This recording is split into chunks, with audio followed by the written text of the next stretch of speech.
Hello everyone. तो आज हम लोग आईटीसी का सेकंड क्लास स्टार्ट करते हैं। तो बेसिकली फर्स्ट क्लास में जो भी हम लोग सीखे थे तो उससे उसको सबसे पहले क्विक रिवीजन कर ले। तो फर्स्ट क्लास में लोग सीखे थे सर आईटीसी होता क्या है। इनपुट टैक्स क्रेडिट, नाम से पता चला सर इनपुट टैक्स क्रेडिट मतलब एक कंपनी जो भी इनपुट सर्विसेज लिया होगा या फिर जो भी गुड्स परचेस किया होगा या फिर कैपिटल गुड्स परचेस किया होगा। गुड्स मतलब रॉ मटेरियल भी हो सकता है, कैपिटल गुड्स मतलब यहाँ पे प्रोजेक्ट का एसेट का बात कर रहा है। तो कैपिटल गुड्स रॉ मटेरियल जो भी परचेस किया होगा, जो भी स्टोर मटेरियल परचेस किया होगा एंड जो भी इनपुट सर्विसेज लिया होगा उसमें तो जीएसटी पे किया होगा। तो उस जीएसटी का क्रेडिट मिलेगा कि नहीं मिलेगा वो सब हम लोग इनपुट टैक्स क्रेडिट चैप्टर में करते हैं। बिकॉज हम लोग को पता है जब भी हम लोग मंथली जो भी GSTR 1 सबसे पहले फाइल होता है तो GSTR 1 में क्या होता है, जो भी सप्लायर होता है, जो भी सेलर होता है या फिर जो भी सर्विस प्रोवाइडर होता है वो पूरा इन्वॉइस का डिटेल्स अपलोड करता है GSTR 1 में by 11th of the next month. Okay, तो जैसे सप्लायर GSTR 1 में डेटा अपलोड करता है ऑटोमेटिकली ये बायर का या फिर सर्विस का रिसिपिएंट का GSTR 2A में फ्लो कर जाता है। तो वी कैन से कि GSTR 1 हो गया तुम्हारा sales register and GSTR 2A and फिर अभी 2B आएगा वो भी तुम्हारा क्या परचेस रजिस्टर। तो सर सप्लायर GSTR 1 में अपलोड किया डेटा सेल्स का तो ऑटोमेटिकली बायर का जो GSTR 2A में दिखा देगा। फाइन, तो 11 तक जो भी आया किया होगा तो यहाँ पे आ गया। अब उसके बाद वो डेटा फ्रीज होके GSTR 1 2A से GSTR 2B में फ्रीज हो गया। फाइन, अब दैट मीन्स सर अगर आईटीसी लेना है तो सप्लायर मेरा इन्वॉइस अगर 11 तारीख तक कर दिया होगा अपलोड तभी हमको आईटीसी मिलेगा, अदरवाइज नहीं मिलेगा। पहले एक अमेंडमेंट था कि अगर सप्लायर अपलोड नहीं भी किया तब भी तुम 5% वैल्यू तक का ले सकते तो अभी वो अमेंडमेंट पहले वो अमेंडमेंट आके अभी वो चीज़ वो फैसिलिटी जो दिया था उसको विड्रॉ कर दिया। अभी अमेंडमेंट हो चुका है कि वन एंड ओनली अगर GSTR 1 में दिखा 1 से 2A में फ्लो करेगा तब then only you can claim the ITC. ठीक है, नेक्स्ट है सर कि मेरा पास और कुछ डॉक्यूमेंट्स तो रहना चाहिए आईटी से क्लेम करने के लिए। यस, डॉक्यूमेंट रहना चाहिए। क्या? Tax paying document. तुम तो जीएसटी तुम जो माल परचेस की हो, सर्विसेज लिए हो, कैपिटल गुड्स परचेस की हो, वट एवर इट इज़, तो कुछ डॉक्यूमेंट्स तो रहना चाहिए। That is tax invoice credit in case. फिर क्या होता है टैक्स इनवॉइस का बाद भी समटाइम्स प्राइस में रिविजन अपवर्ड या फिर डाउनवर्ड होता है तो उसको डेबिट नेट क्रेडिट नोट रहता है। अगर इंपोर्ट करके लाए होंगे तो बिल ऑफ एंट्री रहता है, राइट। और एक कंडीशन था यहाँ पे क्या, receipt of goods. Receipt of एक दूसरा कंडीशन था यहाँ पे कि रिसीप्ट ऑफ गुड्स, जो भी चीज़ का हम गुड्स या फिर सर्विस जो भी हम क्रेडिट ले रहे अदर गुड्स हो या फिर सर्विसेज तो उसका रिसीप्ट होना ज़रूरी था। दैट मीन्स सपोज हम परचेस तो कर लिए बट मेरा हम सपोज 31 मार्च को परचेस किए थे तो बिल का डेट भी 31 मार्च का है। तो बट माल मेरा पास पहुंचा कब, 2 अप्रैल। तो क्या हम मार्च महीने में क्रेडिट ले सकते हैं? नो, बिकॉज मेरा तो मटेरियल पहुंचा ही नहीं मार्च महीने में। मटेरियल पहुंचा कब, अप्रैल में। तो हमको अप्रैल में क्रेडिट लेने पड़ेगा। तो रिसीप्ट ऑफ गुड्स का मतलब कि तुम्हारा पास माल आ चुका होगा, then only you can claim the credit, otherwise नहीं। ऐसे नहीं कि हम एडवांस पेमेंट बिल आ गया बट माल अभी तक नहीं पहुंचा तो क्रेडिट लेके बैठ गए। नो, तो बिल आना, माल मटेरियल तुम्हारा पास आना ज़रूरी है या फिर सर्विस तुम लिया होगा actually, then only you can claim this. But it has some exception. क्या? Bill to ship to model. तो लास्ट क्लास में डिटेल में किए थे bill to ship to model क्या होता है। Basically bill to ship to model क्या होता है, एक सप्लायर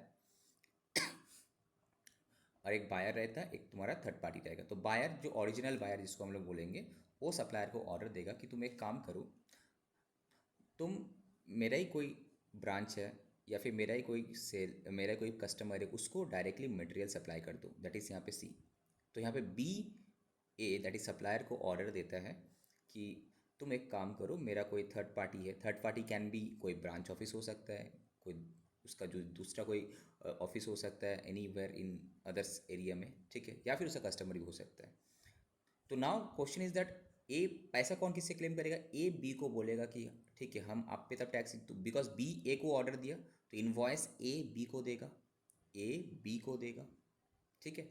अगेन बी फिर सी को एक सेपरेट इन्वॉइस रेस करेगा। तो यहाँ पे दो ट्रांजेक्शन इन्वॉल्व है, दो बार टैक्स इन्वॉइस इशू होगा। एक बार जो ओरिजिनल बायर को सप्लायर ओरिजिनल बायर जो ऑर्डर दिया था उसको टैक्स इन्वॉइस इशूज करेगा, राइट। दूसरा जो ओरिजिनल बायर था जो यहाँ पे थर्ड पार्टी में वो डिलीवरी करवाया तो उसको फिर इन्वॉइस करेगा। नाउ यहाँ पे जब टैक्स इन्वॉइस रेस करेगा कौन, जो supplier, now he will check कि सर यहाँ पे प्लेस ऑफ सप्लाई क्या होगा, CGST लगेगा ना IGST लगेगा।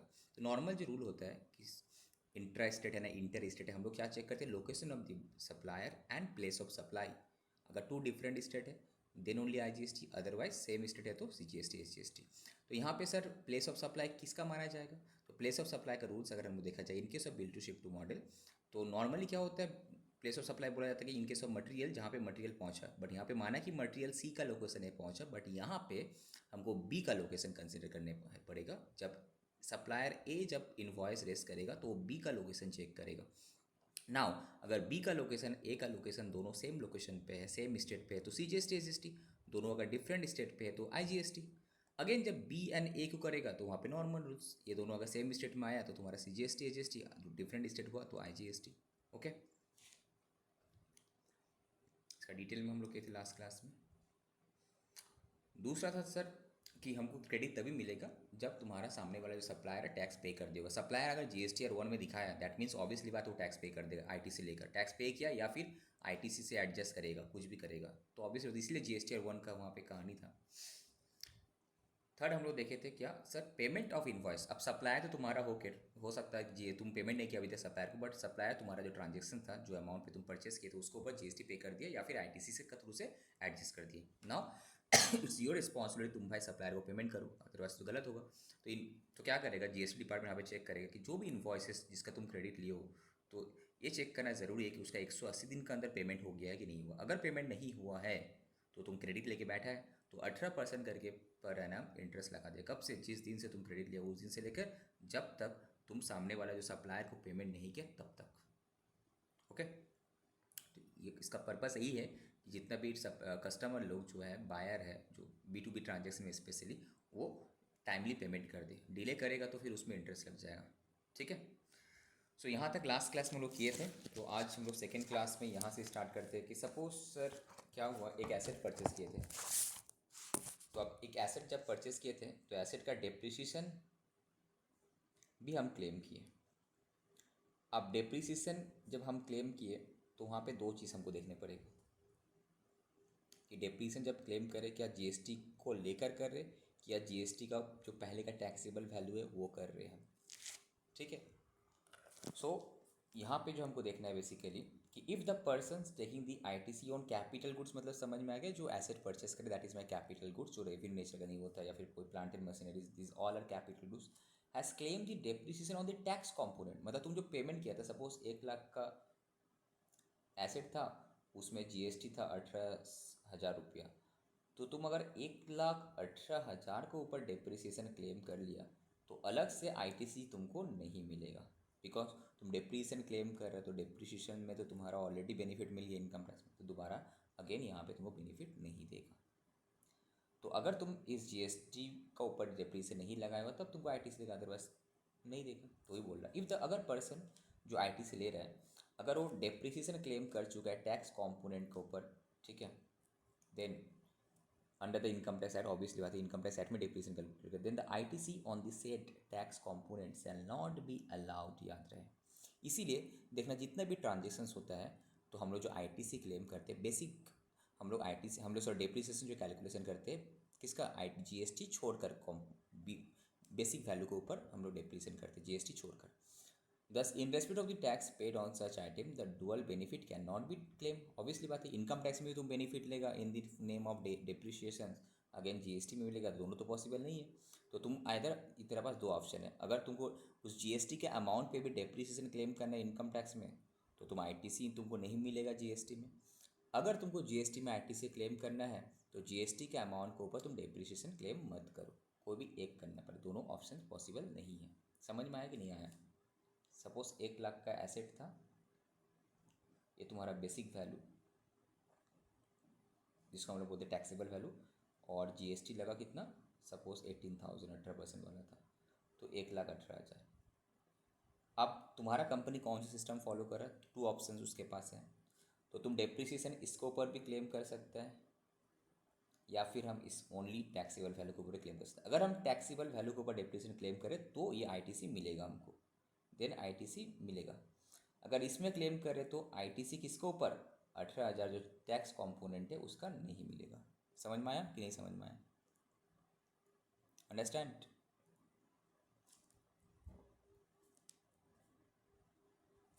नेक्स्ट, मेरा आवाज़ नहीं जा रहा है क्या तुम लोगों को? हाँ सर, यस सर आ रहा है। ठीक है, now time limit for availing ITC।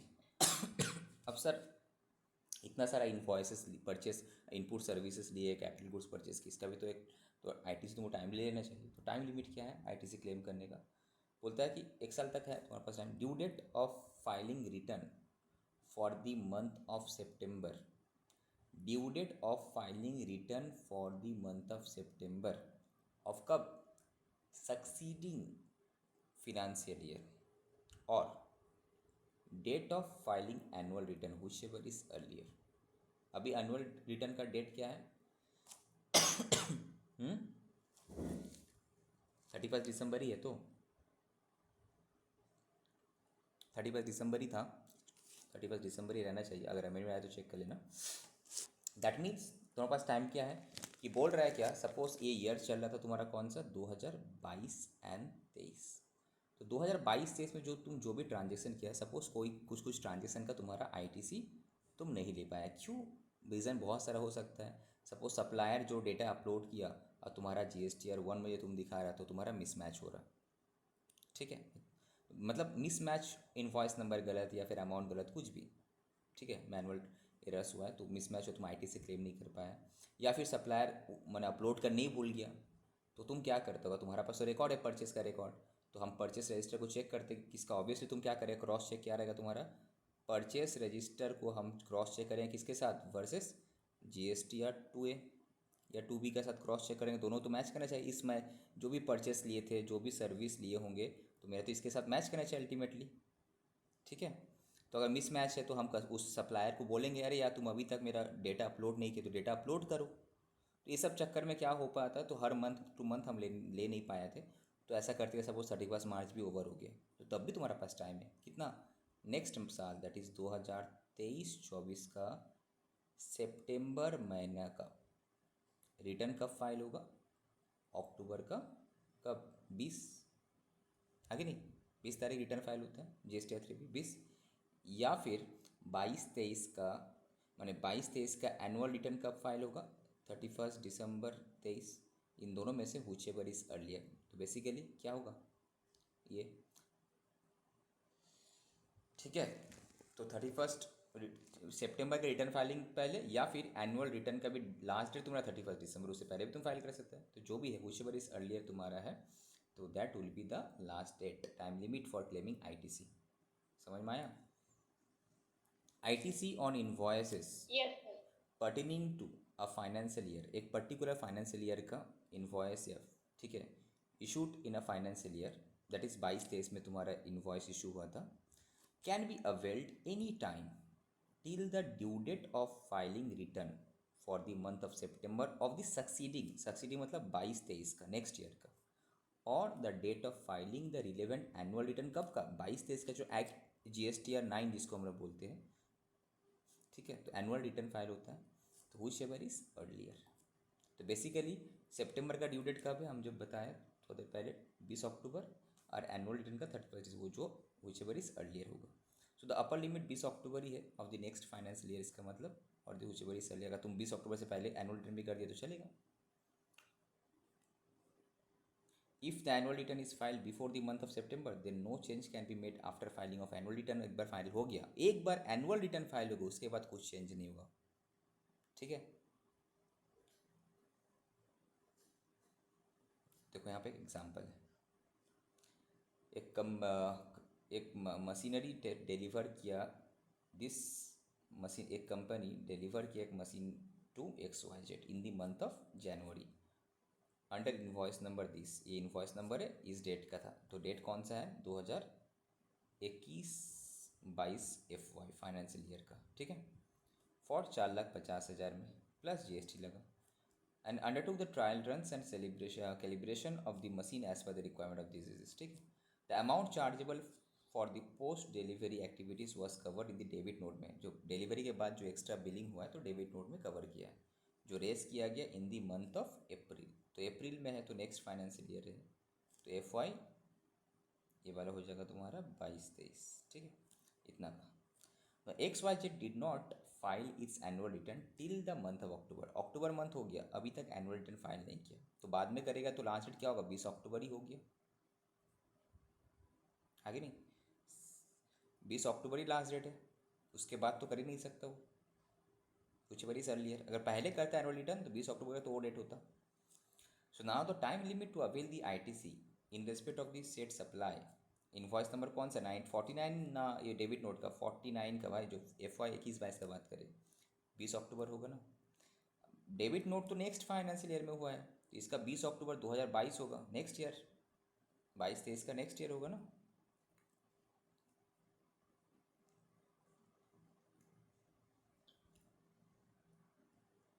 ये सॉरी ये 20-21 है, ये 20-21 है और ये 21-22 है। समझ में आया? तो जो भी हो भाई तुमको कब तक ले लेना है, अगर अक्टूबर महीने का 20 तारीख हो गया तो ऑब्वियसली बात है सितंबर का रिटर्न फाइलिंग का जो लास्ट डेट बोला है 20 तारीख, ठीक है। अगर 20 अक्टूबर से पहले एनुअल रिटर्न तुम सबमिट कर चुका है तो बस वो डेट कुछ बड़ी सर्लियर। तो याद रहे एक बार तुम्हारा एनुअल रिटर्न अगर फाइल हो गया तो उसके बाद तो कुछ भी नहीं हो सकता। एनुअल रिटर्न का डेट अगर 20 अक्टूबर बाद में तो 20 अक्टूबर ही तुम्हारा लास्ट डेट है, पर अगर एनुअल रिटर्न पहले से हम फाइल कर लिए 20 अक्टूबर से पहले तो that will be the last date for claiming ITC of that particular financial year. याद रहेगा?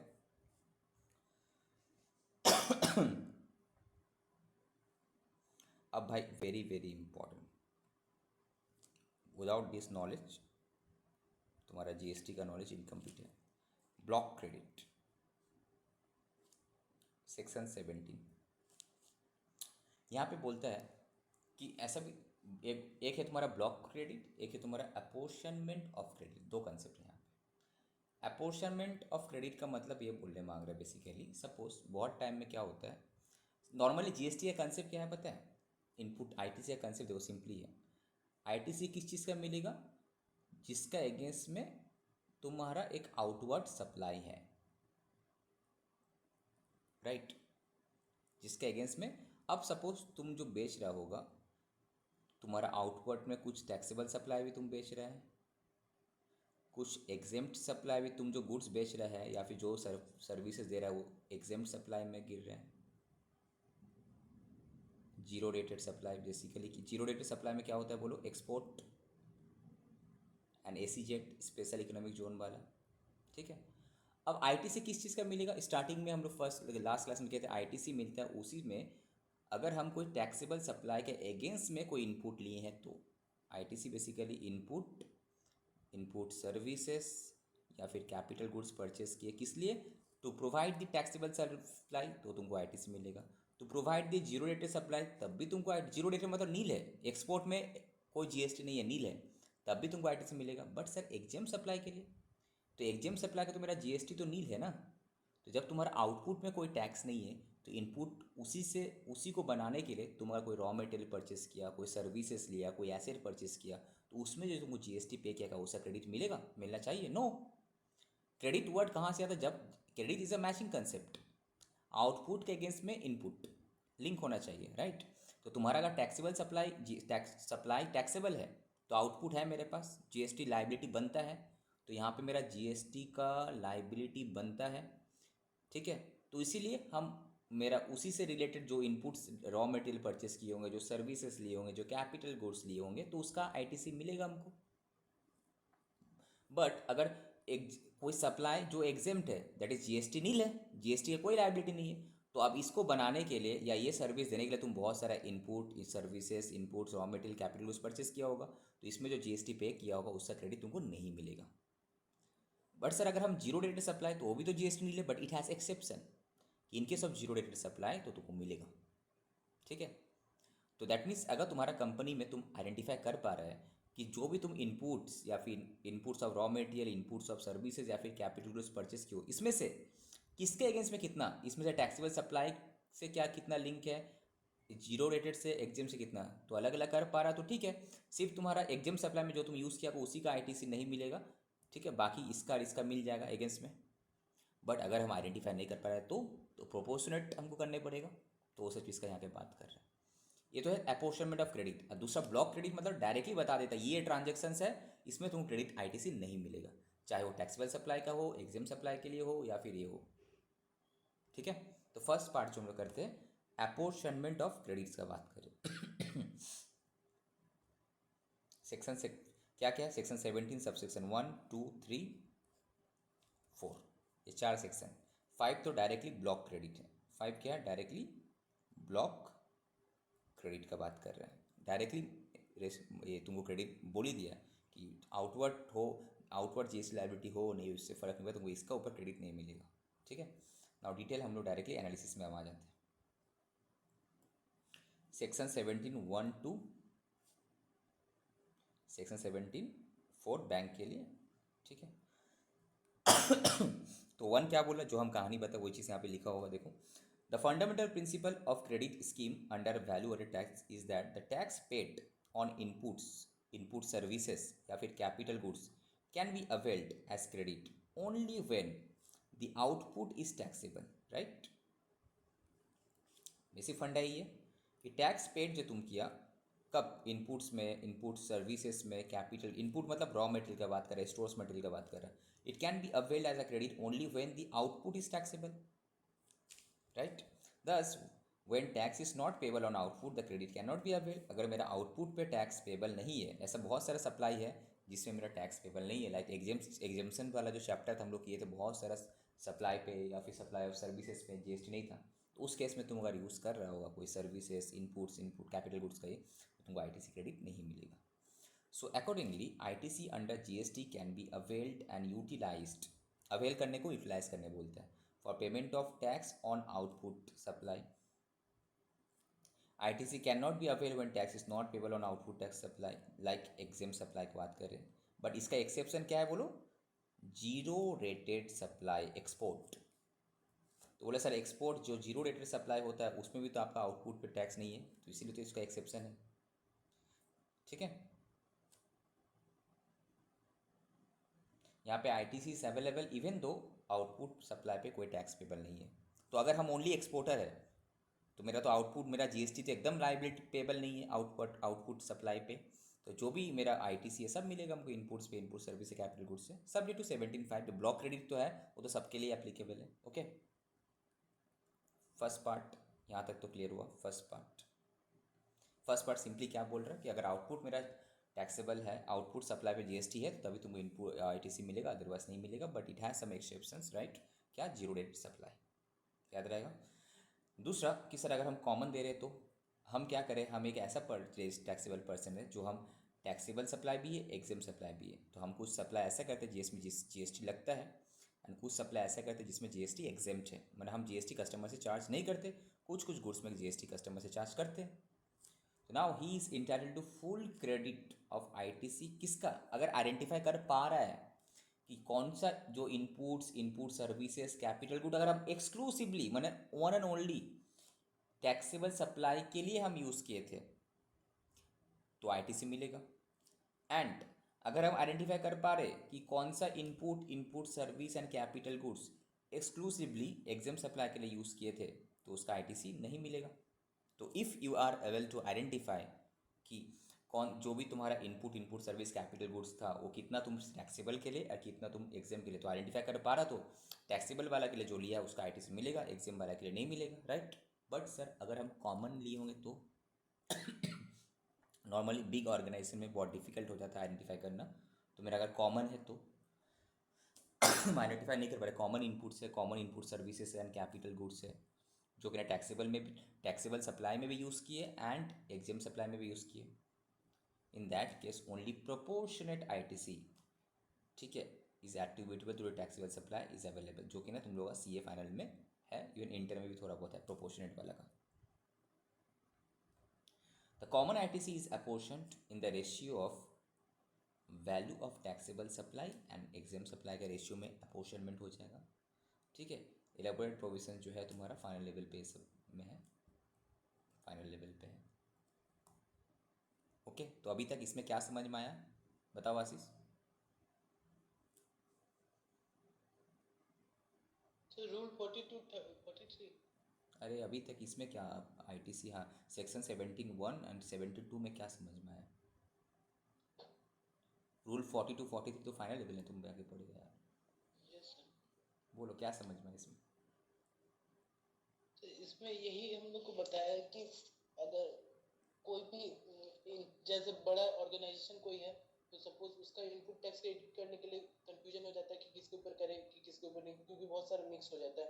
तो हम लोग प्रोपोर्शनेट कर देंगे जितना भी हम लोग का नॉन टैक्सेबल और जो एग्जाम सप्लाई है उसके तो हिस्से में तुमको याद होगा participate एग्जाम सप्लाई जो बार बार यहाँ पे बोल रहा है, तो एग्जाम सप्लाई का डेफिनेशन में क्या रीड किए थे हम लोग, बोलो। एक तो सर एग्जाम्ड वाला, जो एग्जाम्ड वो आएगा, ठीक है, नील रेट जिसका है वो आएगा, एंड जो तुम्हारा नॉन टैक्सेबल है, जीरो जो रेट जीरो रेटेड नहीं, नॉन टैक्सेबल सप्लाई जो है, नॉन टैक्सेबल मतलब जो जीएसटी का आउटसाइड द जीएसटी, ऐसा कौन सा है, alcoholic liquor for human consumption, natural gas वगैरह है ना, पेट्रोल डीजल, तो नॉन टैक्सेबल सप्लाई उसको बोलते हैं।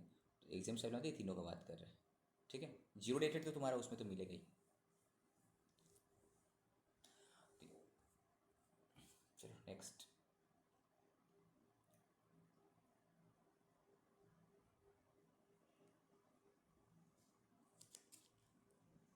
यहाँ पे अलग से ये फिर बोल दिया जीरो रेटेड सप्लाई का, जो हम बोल रहे थे एक्सपोर्ट का मिलेगा। चलो, a registered person in the business of manufacture shoes, he gave 50 pairs of shoes to his friend free of cost. Now ITC on inputs and input services attributable to such 50 pair shoes being used for non-business purpose will not be available, right? Because ITC business तभी use हो पाएगा ना जब तुम उसको business purpose के लिए use किया हो। तो फ्री फ्रेंड में को तुम यहाँ पे दे देगा, मिलेगा नहीं मिलेगा। रजिस्टर्ड पर्सन मैन्युफैक्चर करता है प्रोडक्ट एक्स चार्जेबल टू, उसमें जो प्रोडक्ट मैन्युफैक्चर कर रहे हो अगर बेचेंगे तो 18% जीएसटी लगेगा, ठीक है। जो प्रोडक्ट वाई का नील रेट है, तो एक टैक्सेबल सप्लाई है, एक उसका नील जी एक्सएम सप्लाई है, एंड प्रोडक्ट जेट है जो कि एक्सपोर्ट करता है, तो ये जीरो रेट सप्लाई है। All three products are manufacture from a common inputs and input services. तो क्या होगा यहाँ पे, ITC और inputs and input services attribute to product Y जो कि ना एग्जेम सप्लाई है, उसका नहीं मिलेगा। अगर आइडेंटिफाई कर पा रहा है तो नहीं मिलेगा, और अदरवाइज तो प्रोपोर्शनेट करके उसको बात देना ही पड़ेगा, ठीक है। अब बैंक के लिए आ जाते हैं कि जब बैंकिंग कंपनी में कैसे चलेगा, तो उसके लिए सेक्शन 17(4) बोलते हैं कि बैंकिंग कंपनी या फिर कोई भी financial institutions including NBFC, non banking financial corporations, कुछ एक्सेप्ट जो कि ना डिपॉजिट एक्सेप्ट करता है या फिर लोन देता है। बैंक का तो यही काम है, डिपॉजिट लेना कस्टमर से, उसी पैसे को बाहर इन्वेस्ट करना, लोन करना। तो बेसिकली डिपॉजिट बैंक क्या लेता है, कम रेट पे देना, FD RD सेविंग्स पे कम रेट पे इंटरेस्ट देता है कस्टमर को, बट जब किसी और को लोन देता है उसी पैसे से बहुत ज़्यादा रेट लेता है, तो उसका डिफरेंस ही तो बैंक का इनकम है, राइट। तो हैज़ द बैंक के पास ऑप्शन है to limit its availment of ITC to 50% of the eligible ITC on input capital goods and input services each month and remaining ITC shall lapse। Bank के पास option क्या है कि तुम जो भी inputs and capital goods and input services purchase करते हो उसका 50%, उसमें जो भी GST पे किया उसका 50%, यहाँ पे ITC मतलब GST कंपोनेंट का बात है, GST का 50% तक तुम ले सकते हो और बाकी लैप्स कर दो। इससे क्या होगा तुम्हारा, now credit of tax paid on inputs, input services that are used for non-business purpose, an item mentioned under section 17(5) cannot be availed। obviously बात है, जो अलग से बोल दे उसका तो अवेलमेंट होगा नहीं, ठीक है। now restriction of availing 50% of ITC shall not apply to the tax paid on supplies procured from another registration within the same entity, that is, मतलब क्या बोल रहे हैं बोलो। इससे बात नहीं आ रहा है। बाकी लोग को मेरा आवाज़ आ रहा है? सर कट कट के आ रहा है बीच बीच में, नेटवर्क प्रॉब्लम है मेरी क्या? स्क्रीन भी नहीं दिख रहा है। कुछ भी आ रहा है। स्क्रीन नहीं दिख रहा है, कंटिन्यू। तो ऑप्शनल मेथड जो था बैंक के लिए, बैंक को एक ऑप्शन दिया गया है कि तुम ITC कैसे लेगा। देखो बैंक के लिए क्या है ना, इतना डिफिकल्ट हो जाता है कि बैंक के लिए तो मैक्सिमम तुम्हारा क्या है ना एग्जेम्प्ट है, बहुत सारे एग्जेम्प्ट है, कुछ कुछ टैक्सेबल भी रहता है। तो उसके लिए सिंपली किया, तुम एक काम करो भाई, तुम्हारा जो भी इनपुट्स आ रहा है ITC, जो भी इनपुट एलिजिबल ITC था, एलिजिबल याद रहे, एलिजिबल ITC वर्ड यूज़ किया, ओके। एलिजिबल ITC मतलब जो सेक्शन 17(5) जब भी ब्लॉक क्रेडिट करेंगे उसको हटा के जो बाद बाकी जो एलिजिबल आता है उसका 50% तुम ले सकते हो। बट हाँ, सेक्शन 17(5) में जो ब्लॉक क्रेडिट है, तो वहाँ जहाँ जहाँ मना किया हुआ कि तुम इस चीज़ का ITC तुम नहीं ले सकती हो, तो नहीं ले पाएगा तुम। दूसरा चीज़ क्या है, सपोज़ एक ऑर्गेनाइजेशंस है, सपोज़ बैंक में भी क्या होता है, वेस्ट बंगाल में एक बैंक है, दिल्ली में एक बैंक है, तो बैंक तो सेम है बट जीएसटी नंबर तो 2 है, डिस्टिंक्ट पर्सन जैसे बोलते हैं। तो बोला बैंक अगर अपना ही एंटिटी का कुछ किसी और लोग किसी और रजिस्ट्रेशन वाला एंटिटी से, मतलब अपना ही एंटिटी का डिस्टिंक्ट पर्सन से लेता है, तो वहाँ पे फुल 100% तुमको आईटीसी मिलेगा। वो तुम्हारा 50% वाला रिस्ट्रिक्शन नहीं है उस केस में। सपोज दिल्ली का बैंक जो है, बैंक का दिल्ली ऑफिस जो है उसका जीएसटी नंबर अलग है, वो हम लोग का कोलकाता वाला ऑफिस में कुछ सर्विसेज प्रोवाइड किया, तो उसके लिए बिल किया टैक्स इनवॉइस। ऑब्वियसली बात है, माना कि जीएसटी, माना कि कंपनी एक है, पैन एक है, बट जीएसटी के लिए they are two separate entity, because दोनों का जीएसटी का नंबर अलग है। नाउ बैंक जो अगर ये ऑप्शन एक बार एक्सरसाइज कर लिया तो उस साल और चेंज नहीं कर सकता, उस नेक्स्ट ईयर फिर चेंज कर सकता, but remaining time of that particular year वो और चेंज नहीं कर सकता। ठीक है, तो बैंक के लिए फैसिलिटी दिया गया है। नाउ अब आ जाते हैं वेरी वेरी इंपॉर्टेंट, पूरा रट लेना, अच्छे से समझा देंगे, जहाँ पे हमको फोकस करना है ब्लॉक क्रेडिट। प्रैक्टिकली यही चीज़ काम में आता है, ब्लॉक क्रेडिट। अभी तक जो प्रैक्टिकली 2 चीज़ तुम्हारा बहुत काम में आएगा। एक सर सिंपल जो चीज़ है, अगर किसी का भी टैक्सेबल सप्लाई है, आउटपुट टैक्सेबल सप्लाई है, तो उसका इनपुट का सब कुछ आईटीसी मिलेगा, सब्जेक्ट टू ब्लॉक क्रेडिट का जहाँ जहाँ मना किया हुआ है। एग्जाम सप्लाई है तो उसका अगर आइडेंटिफाई कर पा रहा है कितना इनपुट सर्विसेज कैपिटल गुड्स है तो उसको नहीं मिलेगा। कॉमन है तो प्रोपोर्शनेट। तीसरा ब्लॉक क्रेडिट, बैंकिंग वाला तो बैंक में अगर तुम काम करेगा तो उसके रिलेवेंट है, तुम बैंक ऑडिट कर रहे तो वहाँ पे रिलेवेंट है। सिंपली 50% का ऑफर दिया गया बैंक को, जो तुम्हारा एलिजिबल आईटीसी होता है उसका 50% ले सकता है, बट सेक्शन 75 अलग से जो मना किया वो तो करना ही पड़ेगा तुमको फॉलो। एंड अपने ही ब्रांच का दूसरा जो जहाँ पे अपने ही ब्रांच से ले रहा है बट कहीं और वाला ब्रांच से, वैसे दिल्ली ब्रांच दूसरा स्टेट का ब्रांच से ले रहा है, सेम बैंक है सेम कंपनी, जीएसटी नंबर अलग है, तो वहाँ पे 50% का रेस्ट्रिक्शन है, वहाँ पे 100% उसके अगेंस्ट में ले सकता है। अदरवाइज जो नॉर्मल रूल्स होता है वो रूल्स फॉलो करो। सॉरी। तो अब ब्लॉक क्रेडिट में आए थे, very very important block credit. ठीक है, तो पहले हम लोग डिटेल पढ़ लेंगे, फिर वहाँ पे स्टार्ट एक्ट में जाके करेंगे। Section 17 sub section 5 of CGST act क्या बोलते हैं कि जो भी तुम इनपुट्स ले रहे हैं, इनपुट सर्विसेज लिया होगा, चाहे ऑल दो माना कि तुम ये टैक्सेबल गुड्स या सर्विस को प्रोवाइड करने में लिया, तब भी तुमको जीएसटी नहीं मिलेगा। कौन कौन सी चीज़ में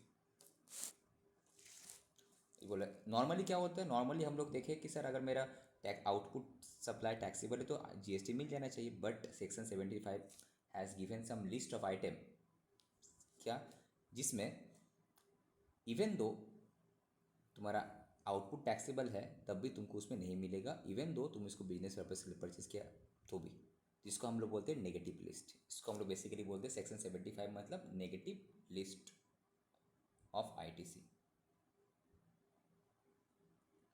कौन कौन सा केसेस में इनपुट टैक्स क्रेडिट नहीं मिलता।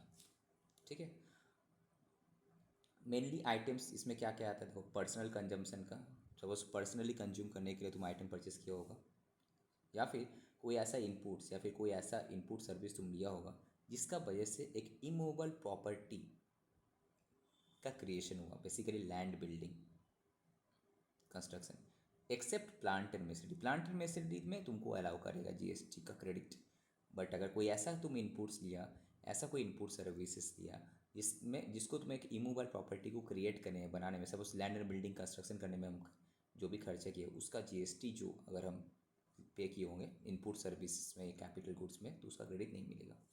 टेली कम्युनिकेशन का जो टावर इतना बनाता है उस पाइपलाइंस नहीं मिलेगा, आउट जो फैक्ट्री का बाहर। ठीक है, तो अब ये सब इसमें आते हैं धीरे धीरे। तो सबसे पहले फर्स्ट है तुम्हारा सेक्शन 75 में सबसे पहले लिस्ट में क्या है, मोटर व्हीकल। इसको अच्छे से समझना है। ओके, स्क्रीन को थोड़ा जूम कर देते हैं हम। बोला मोटर व्हीकल, इसको हम और जूम कर देते हैं। Okay, motor vehicle and other conveyances, motor vehicle and other conveyances and related services, like इसी मोटर व्हीकल का इंश्योरेंस कराना, सर्विसिंग कराना, इसी का ही रिपेयर मेंटेनेंस कराना। तो अगर कोई मोटर व्हीकल परचेस करते हैं, बेसिकली हो गया तुम्हारा कार, बस, ये सब, या फिर कोई कन्वेंस मतलब लॉरी वगैरह, ट्रक वगैरह अगर हम परचेस करते हैं, या फिर मेरे पास मोटर व्हीकल है उसका इंश्योरेंस करा रहे हैं हम, उसका सर्विसिंग करा रहे, रिपेयर मेंटेनेंस करा रहे, जो भी बात कर रहे हैं हम बिजनेस का, पर्सनल तो ऐसे भी नहीं मिलेगा तुमको पता ही है, बिजनेस का पॉइंट ऑफ व्यू से बात कर रहे हैं। ठीक है, तो उसमें जीएसटी मिलेगा कि नहीं मिलेगा उसके बारे में यहाँ पे बोल रहा है। ठीक है। नॉर्मली क्या होता है, कोई मोटर व्हीकल है तो अगर उसका सीटिंग कैपेसिटी 13 या फिर 13 से कम रहेगा तो उस चीज़ में तुमको क्या होता है, क्रेडिट नहीं मिलता। दैट इज़ अगर 13 से ज़्यादा है कैपेसिटी तो उस केस में क्रेडिट मिल जाएगा। दूसरा यहाँ पे तुमको दिखेगा कि अगर ये जो है कोई ट्रेडर है, मतलब हम क्या कर रहे हैं, हम सपोज मारुति का कार परचेस कर रहे एंड किसी और को बेच रहे, तो जब परचेस किए थे तब जीएसटी पे किए, जब बेच रहे तब जीएसटी हम सामने वाले से कलेक्ट करेंगे। इस केस में हम आईटी से ले सकते हैं बिकॉज हम यहाँ पे फर्दर सप्लाई कर रहे हैं। तो यहाँ पे एक वर्ड आएगा फर्दर सप्लाई के लिए, अगर तुम यूज़ कर रहे हैं तो ठीक है फाइन। बट तुम परचेस करने के बाद तुम इसको जस्ट बिजनेस पर्पज के लिए से यूज़ कर रहे हो, इसका और कुछ और नहीं है, फर्दर सप्लाई नहीं हो रहा, तो तुमको जीएसटी क्रेडिट नहीं मिलेगा। बट यहाँ पे क्या बोला है, जिसका मोटर व्हीकल मतलब हम लोग कैपेसिटी 13 से कम, बेसिकली प्राइवेट जो कार वगैरह कंपनी में कार परचेस किया है कंपनी, तो कार परचेस अगर कंपनी किया होगा तो उसमें तुम्हारा जीएसटी का क्रेडिट नहीं मिलेगा। बट अगर सपोज कुछ ऐसा, हम कंपनी एक बस परचेस कर लिया डायरेक्ट उसका एम्प्लॉय को ट्रांसफ़र करने के, तो बस का सीटिंग कैपेसिटी 13 से ज़्यादा है, उस केस में तुमको मिल जाएगा। तो ये सब के बारे में। अब सपोज कंपनी के पास कार है, कार का इंश्योरेंस करवा रहा है, सर्विसिंग कर रहा है, रिपेयर मेंटेनेंस कर रहा है, उसका जो बिल आया उसमें जो जीएसटी पोर्शन है उसका भी क्रेडिट नहीं मिलेगा। बट अगर कोई ऐसा 13 से ज़्यादा पैसेंजर वाला कोई व्हीकल्स था, मोटर व्हीकल्स था, उस केस में तुमको मिल जाएगा। ठीक है, नाउ सर देखते डिटेल में। हाँ बोलो। सर सर बोल रहे सपोज कोई एक मोटर व्हीकल परचेस किया, 6 महीना यूज करके फिर बेच दिया फैक्ट्री ठीक में, है, बेच दिए क्या उस फैक्ट्री में, केस में उसको मतलब इनपुट क्या बेच दिए? सर मोटर व्हीकल हाँ बेच दिए तो तुम्हारा बेचने का टाइम में तुम्हारा जीएसटी लगेगा उसमें तुम्हारा। इनपुट बेच क्रेडिट ले सकते हैं तो परचेस। तुम फर्दर सप्लाई के लिए तुम तो नहीं खरीदे थे ना उसको, तुम तो यूज़ किया ना, उस केस में कहाँ से मिलेगा? अब इसको डिटेल में पढ़ते हैं हम लोग। Motor vehicles and conveyances have been defined in the CGST act. उसका डेफिनेशन हम लोग देख लेंगे, वहाँ पे देखे थे हम लोग। बट मोटर व्हीकल में क्या क्या चीज़ एक्सक्लूड कर रहा है, कौन सा मोटर व्हीकल का डेफिनेशन में नहीं आता? Vehicle running upon fix rail, जो रेल में जो चल रहा है उसको हम लोग मोटर व्हीकल नहीं बोलते, ऑब्वियसली बात है। Special purpose vehicle for being used in a factory और any enclose premises. Special purpose vehicle मतलब समझ रहा है, सपोज फैक्ट्री के अंदर मटेरियल हैंडलिंग करने के लिए हम लोग बहुत सारा ये परचेस करते हैं। क्रेन क्रेन हो क्रेन गया तुम्हारा, या फिर मटेरियल यहाँ से वहाँ लेकर जाने के लिए हुआ, तो वो सब भी तुम्हारा मोटर व्हीकल के अंदर नहीं आता। ओके, स्पेशल पर्पस कोई अगर व्हीकल है, ठीक है, जो अगर फैक्ट्री के अंदर हम यूज़ कर रहे हैं तो वो सब तुम्हारा नहीं आएगा। दूसरा, व्हीकल लेस देन 4 व्हील, जो 3 चक्का से कम है, fitted with the engine capacity of up to 25 CC, वो भी तुम्हारा मोटर व्हीकल में नहीं आएगा। लेस देन 10 रेलवेज, 2 या फिर 3 व्हीलर्स। 2 व्हीलर्स बेसिकली क्या बोलने मांग रहा है, बाइक। 3 व्हीलर्स क्या हो गया, रिक्शा हो गया, ठीक है, विथ या फिर ऑटो हो गया, with engine capacity of 25 CC, bicycle etcetera don't fall in the definition of motor vehicle का डेफिनेशन में नहीं आता जीएसटी के हिसाब से।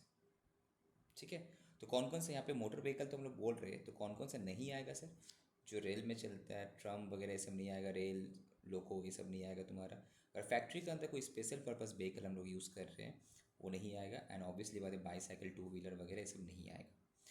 तो ब्रॉडली आईटीसी को ब्लॉक किया गया है किसमें, ऑन मोटर व्हीकल्स में, वेसल्स में, एयरक्राफ्ट्स में, यूज्ड फॉर वो पैसेंजर। जो फिर मालगाड़ी होता है जिसमें फैक्ट्री के लिए लोड करते हैं वो तो नहीं है। मालगाड़ी तो तुम्हारा मोटर व्हीकल में नहीं आएगा, वो तो डायरेक्ट रेलवे हो गया तुम्हारा। तो उसका मालगाड़ी तुम परचेस किया तो रेलवे परचेस करेगा डायरेक्टली, तो उसमें तो आईटीसी मिलेगा रेलवे को। उसका मशीनरी 25 सीसी का बाइक होता है सर? हम्म 25 सीसी का बाइक होता है? बाइक तो नहीं होता, इंजन कैपेसिटी दिया है 25 सीसी। नहीं, बाइक नहीं आएगा तेरा, बिकॉज वो तेरा 2 व्हीलर्स 3 व्हीलर्स वो तुम्हारा नहीं आएगा उसमें। 25 सीसी तक बोला, तो 25 सीसी के ऊपर अगर होगा तो हम उसको बाइक को मोटर व्हीकल में काउंट कर लेंगे, और क्या। 25 सीसी तक बेसिकली, कभी कभी अभी इलेक्ट्रिक बाईसाइकिल दिखा रहा है ना, वो होता है 25 सीसी से ज़्यादा है, ठीक है, तो उसको हम लोग क्या कर सकते हैं, उसको हम लोग मोटर व्हीकल थाम लेंगे। The ITC is blocked on motor vehicles, vessel, aircraft used for passenger transportations with certain exceptions. क्या है? पहले हम लोग एक काम करते हैं, मेन रूल्स जो है तुम्हारा वो पढ़ लेते हैं, मेन एक्ट, तो तुमको एनालिसिस करने में इजी रहेगा। पहले इसको पढ़ते हैं। ये तुम्हारा मेन एक्ट है। क्या बोल रहा है कि not with standing any thing contain, कोई भी चीज़ हो चाहे कुछ भी है भूल जाओ, हम जो बोलेंगे अब वो सुनो। क्या बोल रहा है कि सेक्शन 17(5) का ये बोल रहा है कि मोटर व्हीकल्स अगर तुम परचेस किया है, किस लिए? फॉर ट्रांसपोर्टेशन ऑफ पर्सनस, आदमी को यहाँ से वहाँ, एम्प्लॉय को यहाँ से वहाँ लेकर ट्रांसपोर्टेशन करने के लिए, या फिर कोई बस वाला भी तो हो सकता है। ट्रांसपोर्टेशन ऑफ पर्सनस बोला है तो कोई बस कंपनी भी तो परचेस कर सकता है। So having approved seating capacity of not more than 13 including driver, तो लेस देन इक्वल टू 13 है सीटिंग कैपेसिटी। तो 13 से ऊपर होगा तो ठीक है, कोई प्रॉब्लम नहीं, उसमें क्रेडिट मिल जाएगा। पर 13 से कम है तब क्या होगा, उसका आईटीसी नहीं मिलेगा। But it has some exception. Normally क्या बोल रहे हैं, इसका पढ़ने का तरीका है, बोला कि मोटर व्हीकल्स तुम परचेस किया, किस लिए परचेस किया? ना पैसेंजर ट्रांसपोर्टेशन करने के लिए, पर्सनस का ट्रांसपोर्ट, जिसका कैपेसिटी कितना है 13 से कम या फिर 13 तक है ड्राइवर को लेकर, इन दैट केस तुमको आईटीसी नहीं मिलेगा फर्स्ट बोला। बट अगर एक्सेप्शन बोल दिया, एक्सेप्शन मतलब आईटीसी मिलेगा। कब मिलेगा आईटीसी? अगर हम ये मोटर व्हीकल परचेस किए, किस पर्पस के लिए परचेस किए?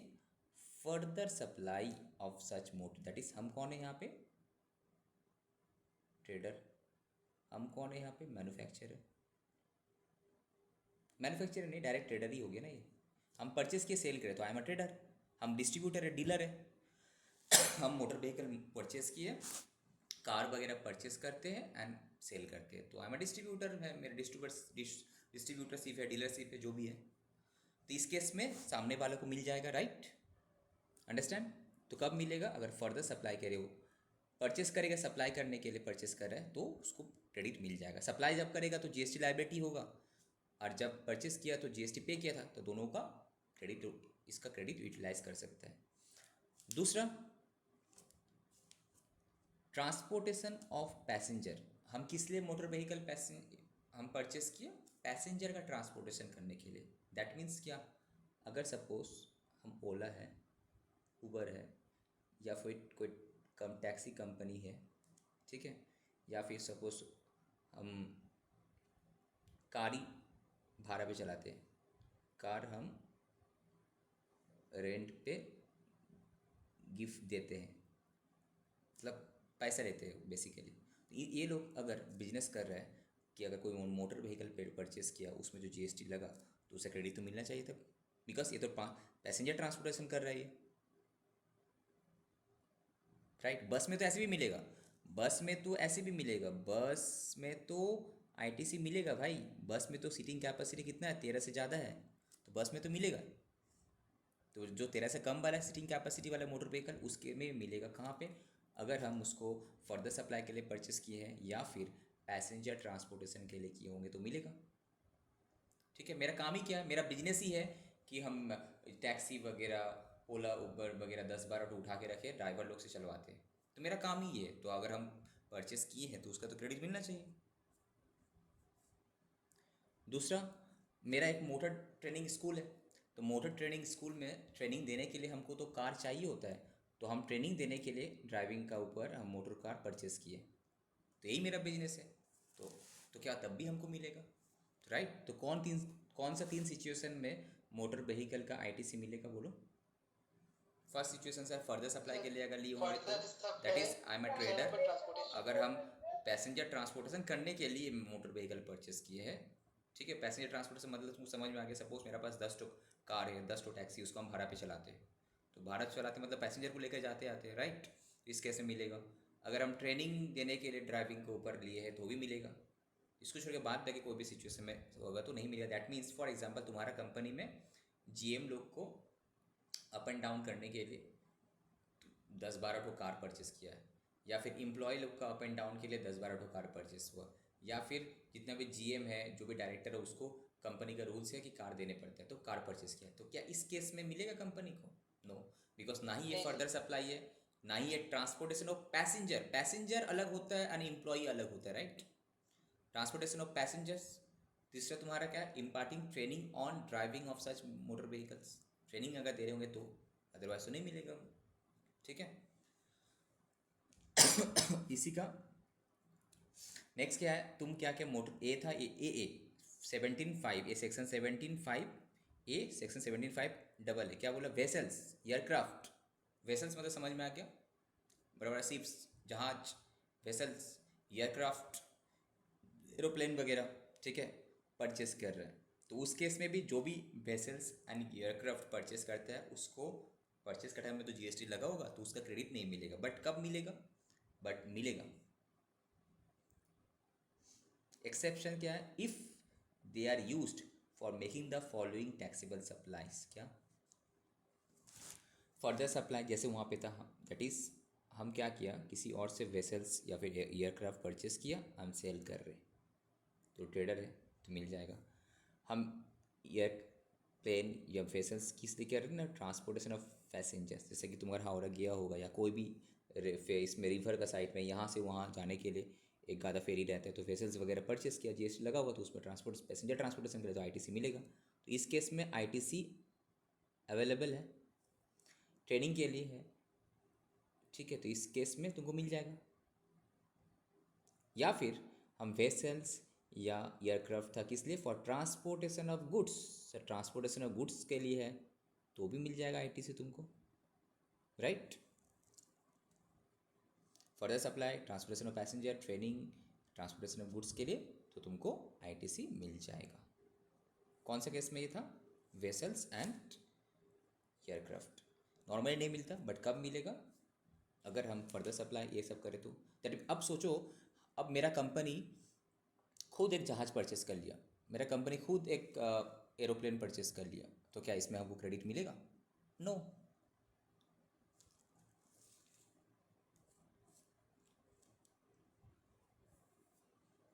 बट हाँ, अगर ये मेरा ट्रांसपोर्टेशन ऑफ गुड्स के लिए कर रहे होंगे तो तुमको मिल जाएगा, राइट। नाउ अब हम आ जाते हैं दूसरा वाला में, तुम्हारा उसी का रिलेटेड ही है, पहले ये मोटर व्हीकल का रिलेटेड ही है, पहले उसको पढ़ लेते हैं। A B, A and B में, ए एंड ए में जो भी चीज़ परचेस किया, सपोज यहाँ पे मोटर व्हीकल था या फिर वेसल्स था, यहाँ पे एयरक्राफ्ट था, राइट, ये तीन चीज़ 1 2 3 ये सब परचेस किए। अब ये सब परचेस करने के बाद हमको इसका इंश्योरेंस कराने पड़ रहा है, सर्विसिंग कराने पड़ रहा है, रिपेयर एंड मेंटेनेंस कराने पड़ रहा है, तो क्या उसमें जीएसटी क्रेडिट मिलेगा, नो। अगर वहाँ पे नहीं मिला तो यहाँ भी नहीं देगा तुम्हारा। Provided that input tax credit in respect of such services shall be available, कब अवेलेबल होगा, अगर ये सब पर्पस के लिए यूज़ कर रहे हो, जो पर्पस बोल दिया था जहाँ जहाँ यूज़ करने का मिलेगा, अगर कहाँ गया, अगर these are used for the purpose specified therein इन, तो पर्पस क्या था ये जो यहाँ पे A B C, further supply, transportation of passenger, imparting training, तो यहाँ भी वही था। इस पर्पस के लिए अगर करने के लिए अगर हम परचेस किए थे, तो वहाँ अगर मेन प्रोडक्ट पे हमको जीएसटी मिला, तो उसका रिपेयरिंग पे, सर्विसिंग पे, रिपेयर मेंटेनेंस पे, इंश्योरेंस पे भी जीएसटी मिल जाएगा, ठीक है। नाउ तीसरा, दूसरा, when received by a taxable person who is engaged in the manufacture of such motor vehicle, हम एक मैन्युफैक्चरर है, अब हम एक मैन्युफैक्चरर है तो मिलना चाहिए। Now, in the supply of general insurance services in respect of such motor vehicle वगैरह, तो तब भी मिलना चाहिए। सपोज हम क्या है ना, हम इंश्योरेंस सर्विस ही प्रोवाइड करते हैं, इंश्योरेंस कंपनी है, हम इंश्योरेंस सर्विस ही प्रोवाइड करते हैं इन respect of motor vehicle basis, तो हमको भी क्रेडिट तो मिलना चाहिए, ठीक है। अब इसी का ये एक्ट से समझे, सेम चीज़ हम लोग करेंगे एनालिसिस से। एक्ट से समझ में आ गया, एनालिसिस से तो और अच्छे समझ में आ जाएगा, ठीक है ना। फॉर यहाँ पे यार खांसी से तो बहुत परेशान है, रुको तो चल, ओके लेट्स कंटिन्यू। तो यहाँ पे आप हम लोग एनालिसिस में क्या देख रहे हैं कि सर मोटर व्हीकल हुआ या फिर कोई कन्वेंसेंस वगैरह हुआ, बेसिकली वहाँ पे वेसल्स वगैरह का बात कर रहे थे, एयरक्राफ्ट का, एंड उसी से रिलेटेड जो भी सर्विसेज हुआ, लाइक उसका इंश्योरेंस कराना, सर्विसिंग कराना, रिपेयर, नॉर्मली इसमें क्रेडिट नहीं मिलता। बट जो पर्पस सेक्शन 17(5) में बोल दिया, उस पर्पस के लिए अगर हम परचेस किए होंगे, like for the supply, transportation of passengers, training देने की पर्पज़ के लिए या फिर ट्रांसपोर्टेशन गुड्स के लिए अगर ले रहे होंगे तो मिल जाएगा। तो या बट वहाँ पे कौन सा वाला मोटर व्हीकल का बात किया था? मोटर व्हीकल जिसका सीटिंग कैपेसिटी 13 से कम है, ठीक है, तो उसका बात किया था। एंड वेसल्स एंड एयरक्राफ्ट तो डायरेक्ट ही है, ठीक है। तो नाउ यहाँ पे क्या है देखो, उसी का एनालिसिस है कि गुड्स या फिर services on which credit is block. कौन सा? Motor vehicles for transportation of persons जिसका सीटिंग कैपेसिटी 13 से कम है या 13 है, इंक्लूडिंग ड्राइवर। तो यहाँ पे एक्सेप्शंस क्या है? Further supply, transportation of passengers and training. अब remarks, ITC on ineligible motor vehicles used for any purpose other than the eligible purpose जो यहाँ पे बोला है ये 3 1 2 3 तुमको नहीं मिलेगा। ITC on motor vehicles for transportation of persons with the capacity 13 से ज़्यादा है is allowed, right? बेसिकली बस हो सकता है यहाँ पे, या फिर कुछ बड़ा व्हीकल्स हो गया जिसमें 13 से ज़्यादा कैपेसिटी हो सकता है। होता है ना एक ट्रैवलर वाला जो होता है तुम्हारा कार, तो उस केस में अगर हम परचेस किए होंगे वो तो मिल जाएगा हमको, राइट? सीटिंग कैपेसिटी 13 से ज़्यादा है तो ITC मिल जाएगा। ITC और motor vehicles other than the ineligible motor vehicles. Ineligible में कौन सा मोटर व्हीकल्स था? बेसिकली ये सब था, उसमें एक्सक्लूड हम लोग कर देते इसका। Example, motor vehicles for transportation of goods. Dumper याद है? डंपर मतलब फैक्ट्री के अंदर ही ना डंपर, हम डंपर से हम लोग गुड्स यूज़ करते हैं ना, डंपर हो गया, टिपलर हो गया, तो ये सब जगह गुड्स का ट्रांसपोर्टेशन के लिए, तो इसमें तुम्हारा ITC मिलेगा।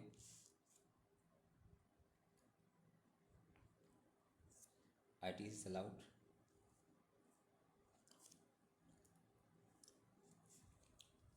इसमें और शॉर्ट करते हैं तो किस केस में तुम्हारा ITC नॉर्मली ITC नहीं मिलेगा इसमें अगर कैपेसिटी 13 से कम है। दूसरा कब मिलेगा? फर्दर सप्लाई मिल जाएगा, ट्रांसपोर्टेशन ऑफ पैसेंजर मिल जाएगा, ट्रेनिंग। और यहाँ पे इनएलिजिबल क्या था तुम्हारा? यहाँ पे वर्ड यूज़ क्या याद रहे, अगर मोटर व्हीकल हम परचेस करें फॉर ट्रांसपोर्टेशन ऑफ पर्सन्स बोला था, right? That is if for transportation of goods है देन ITC मिल जाएगा, अलाउ, राइट? यहीं पे पहले हम समझ गए, पर्सन्स बोला था तो सब गुड्स के लिए तो ठीक है, गुड्स के लिए तो मना नहीं कर रहे, तो गुड्स के लिए हम ट्रक परचेस किए, डंपर परचेस किए, जो भी है मिल जाएगा। अब फैक्ट्री के अंदर जो भी हम लोग का व्हीकल्स वगैरह रहता है वही परचेस करते, उसमें भी तुम्हारा मिल जाएगा। और चीज़, अगर सपोज कंपनी सीटिंग कैपेसिटी 13 बोला है तो अगर दैट मीन्स अगर ग्रेटर देन 13 है, लाइक बस ट्रेवलर कार ज़्यादा है, तो उसमें भी ITC मिल जाएगा। तो बस तुम्हारा जो क्वेश्चन से तुमको आंसर मिल गया।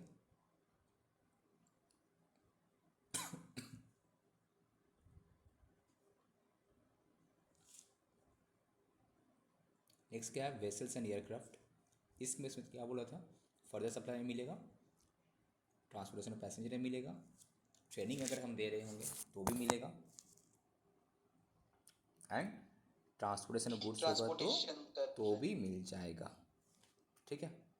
तो कब नहीं मिलेगा सर? ये 4 पर्पस छोड़कर किसी और पर्पस के लिए यूज़ करा तो नहीं मिलेगा, सिंपल। अब इसी का ही सर हम क्या कर रहे हैं, इंश्योरेंस करवा रहे, सर्विसिंग करवा रहे, रिपेयर मेंटेनेंस करा रहे, तो मिलेगा नहीं मिलेगा? सिंपली बोला है भाई, जो सब पर्पस के लिए बोला था ITC मिलेगा, उसी पर्पस के लिए तुम परचेस किया होगा तो मिलेगा। दूसरा कोई पर्पस होगा तो ITC भी नहीं मिला तो इसका भी ITC नहीं मिलेगा। परचेस के ऊपर ITC नहीं मिला तो सर्विसिंग के ऊपर भी ITC नहीं मिलेगा।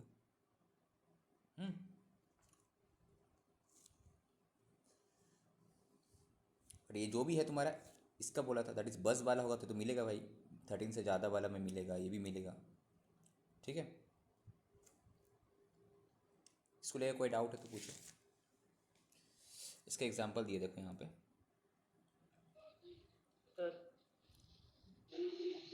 अच्छा यहाँ तक करा लेते हैं पहले, उसके बाद इसका एग्जांपल में आएंगे। 4 नंबर पॉइंट में हम लोग आ जाते हैं।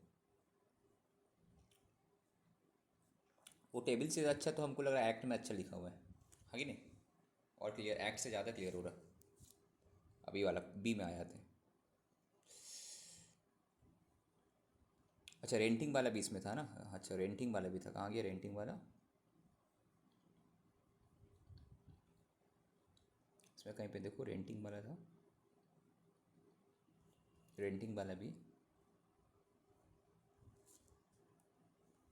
लीजिंग और रेंटिंग और हायरिंग ऑफ मोटर व्हीकल, ये वाला पॉइंट कहाँ है देखो तो एक्ट में। एक मिनट,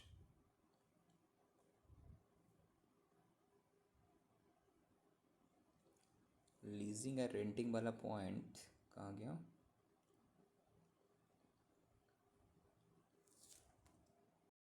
ये एक्स्ट्रा तो मुझे बोला कि अगर लीजिंग, रेंटिंग या फिर हायरिंग ऑफ मोटर व्हीकल्स, हम क्या किए, किसी का मोटर व्हीकल परचेस नहीं किए, हम मोटर व्हीकल को लीज में लिए हैं, रेंट में लिए, हायरिंग में। नॉर्मली क्या होता है, बहुत सारा कंपनी कार वगैरह, बस वगैरह क्या होता है, लीज पे लेता है, हायर पे लेता है, रेंट पे लेता है, तो उसका मंथ एंड में हर मंथ का तुम्हारा हायर चार्जेस पे कर देता है।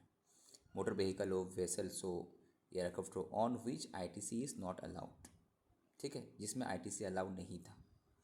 Now such services when used for making an outwards taxable supply of the same category of an services or as an element of taxable composite या फिर mixed supply, समझा देते हैं। और such services when provided by an employer to its employee under statutory obligations, ये services employ को देने पड़ रहा है बिकॉज ऑफ जो मेरा एम्प्लॉयमेंट का टर्म्स एंड कंडीशन से हमको देना ही पड़ेगा उसको कार फैसिलिटीज़, तो उस केस में तुम्हारा ITC अलाउ कर रहा है, राइट। तो किस लास्ट वाला जो कलम था तुम्हारा, ये तो जस्ट रिमार्क्स का कलम था।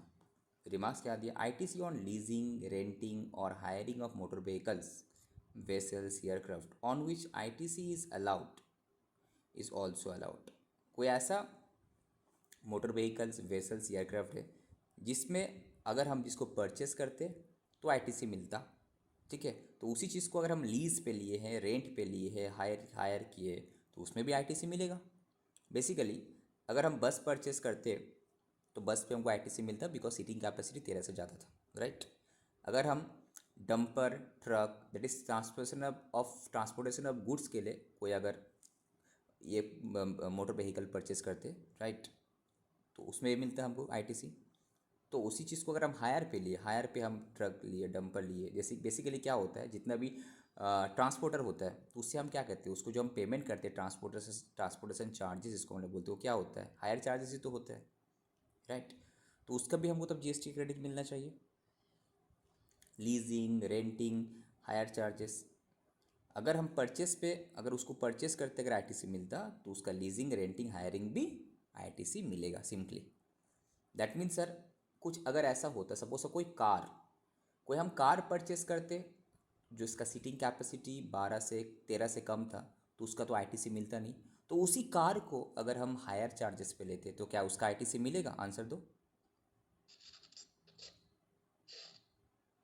मिलेगा? नहीं सर, नहीं नहीं मिलेगा। मिलेगा। दैट इज सेम आइटम अगर भाड़ा पे नहीं लेके परचेस करे तब जब नहीं मिलेगा, तो सेम चीज़ को तुम भाड़ा पे ले रहे हो तो उसका कैसे ITC ले सकता है? आगे नहीं, तो उसका ITC नहीं मिलेगा। बट जो चीज़ का ITC मिलता, लाइक बस का material handling equipment, truck, dumper वगैरह जो ट्रांसपोर्टेशन गुड्स के लिए, उसी को अगर हम हायर पे लेते तो उसका मिलेगा, बिकॉज परचेस में भी आपको ITC मिलता, तो उस चीज़ को आप हायर पे ले रहे हो तो उसमें भी आपको ITC मिलेगा। सिंपली इस तरह से देखना है, ठीक है।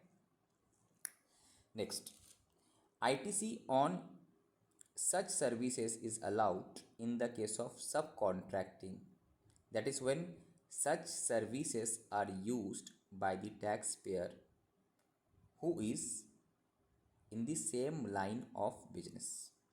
मतलब क्या किए, हम तुमसे भाड़ा लेके किसी और को भाड़ा पे दे रहे, तो उस केस में हम तो सब कॉन्ट्रैक्टर हो गए ना, उस केस में तुमको मिलेगा, ठीक है। अब इसका कुछ एग्जाम्पल देखते हैं और क्लियर होगा। क्वेश्चन नंबर एग्जाम्पल नंबर 8 देखो क्या बोला। अब तुम लोग आंसर देना इसका एक एक करके। इसको हम जूम कर लेते हैं अच्छे से तो स्क्रीन सही से आएगा। ओके, तो सबसे पहले क्या, ITC on cars purchase by a manufacturing company, किस लिए, for official use of its employ. क्या इसमें आईटीसी मिलेगा कि नहीं मिलेगा? कार नहीं परचेस किया, कार नहीं परचेस मिलेगा किया sir, city official capacity use के लिए कंपनी का। एम्प्लॉय का, सपोज एम्प्लॉय इधर उधर जाता है सबके लिए, तो क्या होगा, नहीं मिलेगा, बिकॉज ऑब्वियसली कार बोला है तो एम्प्लॉय यूज़ करे, कार का सीटिंग कैपेसिटी कितना, 13 से कम रहता है, तो नहीं मिलेगा। Okay, next section 17 sub section 5 का ए वाला था। ITC on car purchase by a car dealer, किस लिए परचेज किया होगा, सेल करने के लिए, क्या मिलेगा? मिलेगा सर, इस केस में फर्दर मिलेगा, सप्लाई के लिए इस कर रहे केस में नहीं मिलेगा, इस केस में मिलेगा, बिकॉज फर्दर सप्लाई, इससे फर्दर सप्लाई है। ITC on car purchase by a company जो कि ना एंगेज्ड है in renting out car for transportation of passenger. हम किस लिए कार परचेस किए भाई, हम उसको रेंट आउट करेंगे, मतलब हम किसी और भाड़े पे देंगे, किस लिए, पैसेंजर ट्रांसपोर्टेशन करने के लिए, लाइक हम बताए तुमको ओला, उबर, टैक्सी, कैब, जितना हम भाड़े पे चलाते हैं, ठीक है, या फिर हम कार ही परचेस किए, किस लिए कार परचेस किए भाई, भाड़े पे चलाने के लिए, ठीक है। तो ये सब जो कार एक कंपनी परचेस करता तो उसे क्रेडिट नहीं मिलता, कंपनी क्या कर रहा है, अब हम क्या कर रहे हैं, हम उसी कार को रेंट, इस कार परचेस किए किस लिए, रेंट आउट देने के लिए, तो परचेस किए किस लिए, ट्रांस रेट लेट आउट रेंट आउट करने के लिए फॉर ट्रांसपोर्टेशन ऑफ पैसेंजर, तो अलाउ है। एम्प्लॉय के लिए मना किया था, पर्सनस के लिए मना, हम पैसेंजर ट्रांसपोर्टेशन तो अलाउ है वहाँ पे, राइट है ना, वहाँ पे ट्रांसपोर्टेशन ऑफ पैसेंजर थे, कहाँ गया, ट्रांसपोर्टेशन ऑफ पैसेंजर के लिए अलाउ है ना। अगर हम अगर हम ट्रांसपोर्टेशन बिजनेस में है, हम कार परचेस करते भाड़े पे चलाएंगे तो हमको अलाउ है। Okay, sir. बोलो। सर बोल रहे हैं, सपोज एक फैक्ट्री है, वो कार परचेस किया और एम्प्लॉय लोग को ही ट्रांसपोर्टेशन का सर्विस प्रोवाइड कर रहा है, लेकिन कुछ चार्जेस ले रहा है, तो सर ये तो हाई चार्जेस ले रहा है, तो इस केस में क्या अलाउ होगा आईटी? इस केस में तुम्हारा रेंट आउट तो कम, रेंट आउट तो नहीं किया ना यहाँ पे, ये तो जस्ट चार्जेस काट अच्छा, रहा हो, तो रेंट आउट तो नहीं किया ना, चार्जेस। नहीं होगा यहाँ पे, यहाँ पे नहीं होगा। तो इस तरह अगर ऐसा होता तब तो ऑफिशियल पर्पस से जितने भी कार परचेस करता तो हो ही जाता ना, तो नहीं हो पाएगा यहाँ पे। कंपनी खुद अपना ऑफिस का यूज़ के लिए कर रहे ना वो, basically problem is that, yes, yes.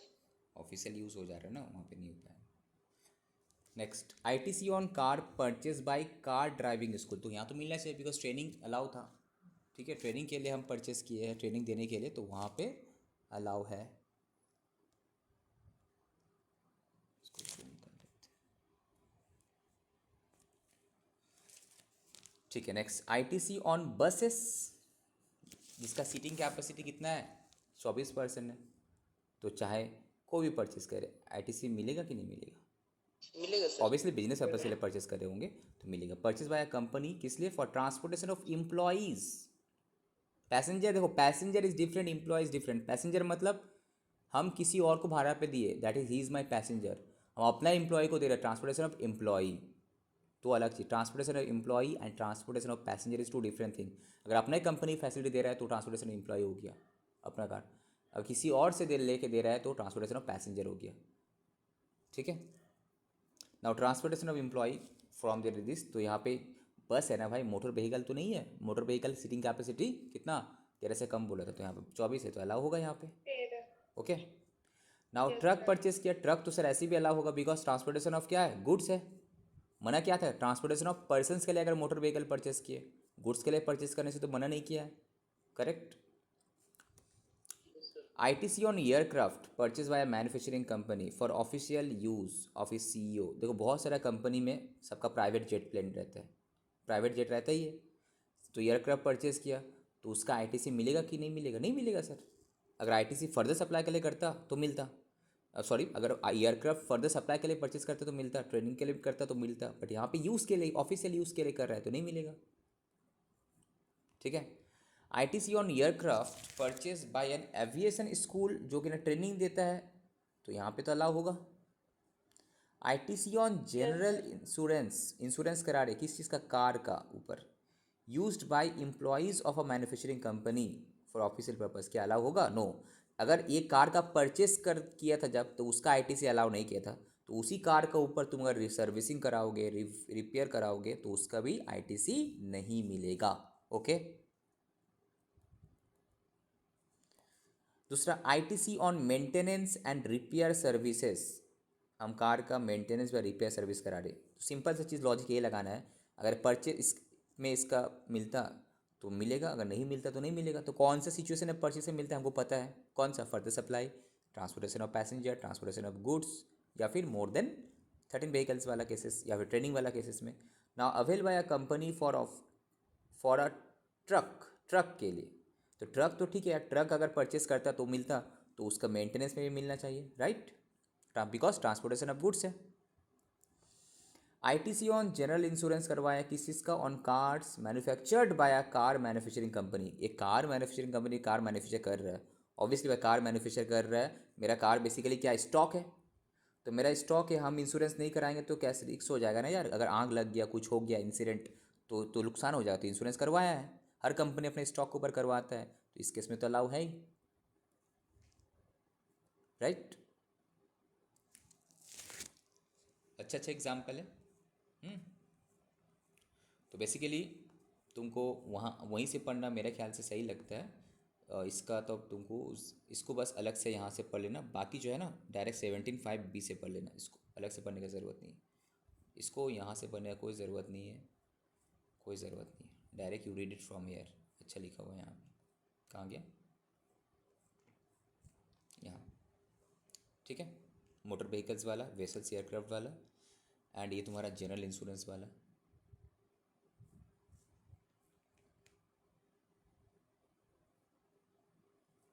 ठीक है, तो इसको हम और एक बार समझा देते तुम लोग को, बिकॉज इंपॉर्टेंट है, इसीलिए हम बार बार बता रहे ये करें, not only for exam purpose, for practical purpose में भी। अभी भी बहुत सारा बंदा कंपनी में काम करता है, उसको क्वालिफाई हो गई, बहुत सारे उनको पता नहीं रहता है किस में क्रेडिट मिलेगा नहीं मिलेगा, रट के जाते हैं ना सब, रटने से नहीं होगा, समझने पड़ेगा एक चीज़ का meaning.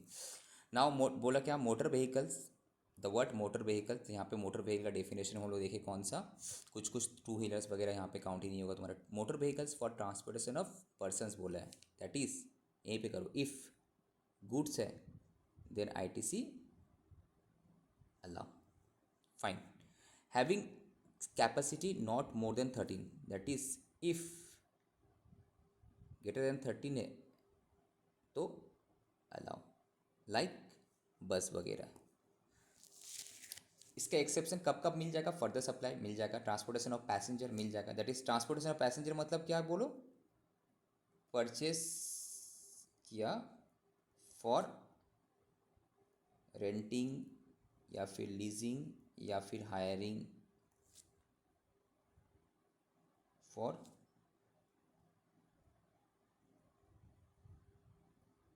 Transportation of passengers, right? तो मिल जाएगा, ट्रेनिंग देने के लिए मिल जाएगा। वेसल्स एयरक्राफ्ट वगैरह अगर हम परचेज के नॉर्मली, अगर नॉर्मल कोई परचेज करता नहीं मिलता, एक्सेप्शंस क्या है? फर्दर सप्लाई मिलेगा, ट्रांसपोर्टेशन ऑफ पैसेंजर मिलेगा, ट्रेनिंग मिलेगा, फ्लाइंग मिलेगा। एक चीज़ तुम मुझसे कन्फ्यूज है, transportation of passenger and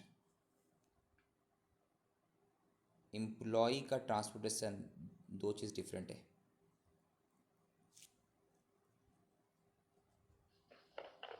sir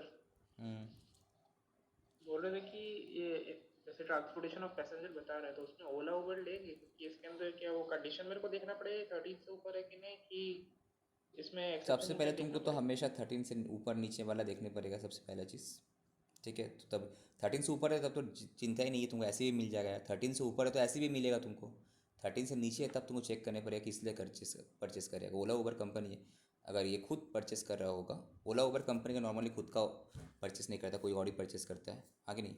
अगर हम बिजनेस करें तो हम परचेस करेंगे, हम ओला उबर में रजिस्टर कराते हैं, तो मेरा बिजनेस ही है कि हायर इसको रेंट आउट करके चलाना, तो उस केस में हमको तो मिलेगा, तो ठीक ये है? मैंडेटरी नहीं है, 13 होना ही चाहिए ट्रांसपोर्टेशन ऑफ पैसेंजर की, अगर ओला उबर हो तो। 13 अगर हो, 13 से कम है तब तुमको ये वाला रूल चेक करना है कि हमको मिलेगा कि नहीं मिलेगा। तो अगर इस पर्पज़ के लिए है तो मिल जाएगा, और दूसरा कोई पर्पज़ है, जैसे ऑफिशियल पर्पज़ के लिए हम ले रहे हैं एम्प्लॉय को ट्रांसपोर्टेशन करने के लिए, ऑफ चेयरमैन का, प्रेसिडेंट का, जीएम का ट्रांसपोर्टेशन के लिए तो नहीं मिलेगा। बट यही वाला अगर हम किसी को रेंट में देने के लिए, हायर चार्जेस भाड़ा पे देने चलाने के लिए ले रहे हैं तो मिल जाएगा हमको। That is transportation of passengers. और अगर 13 से ज़्यादा है तो ऐसे भी मिलेगा, और ट्रांसपोर्टेशन ऑफ गुड्स तो ऐसे भी मिलेगा। 13 से लेस में, ठीक है। और तुम्हारा इस केस में एयरक्राफ्ट वाला का भी सेम रूल्स है, तुम्हारा गुड्स है तो हाँ इसलिए मिलेगा। ठीक है।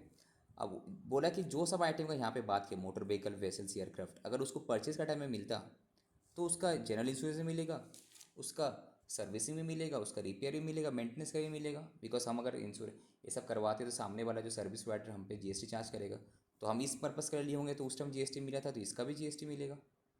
ठीक है, स्पेसिफाइड पर्पज़ है तो।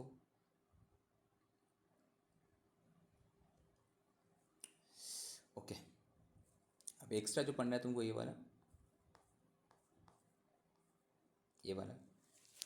अगर हम किसी से, ये तो था जो, अगर हम किसी से लीज, रेंट, हायरिंग चार्जेस लेते हैं, इनपुट सर्विस है मेरा बेसिकली, तो क्या मिलेगा हमको? No, no.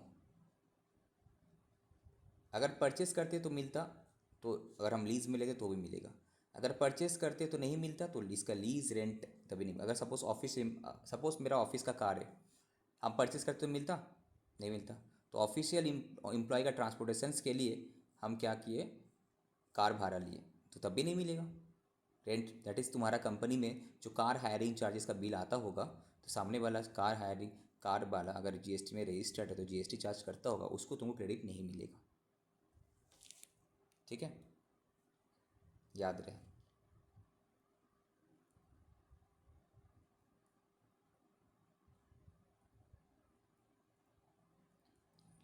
आईटीसी नहीं मिलेगा, राइट।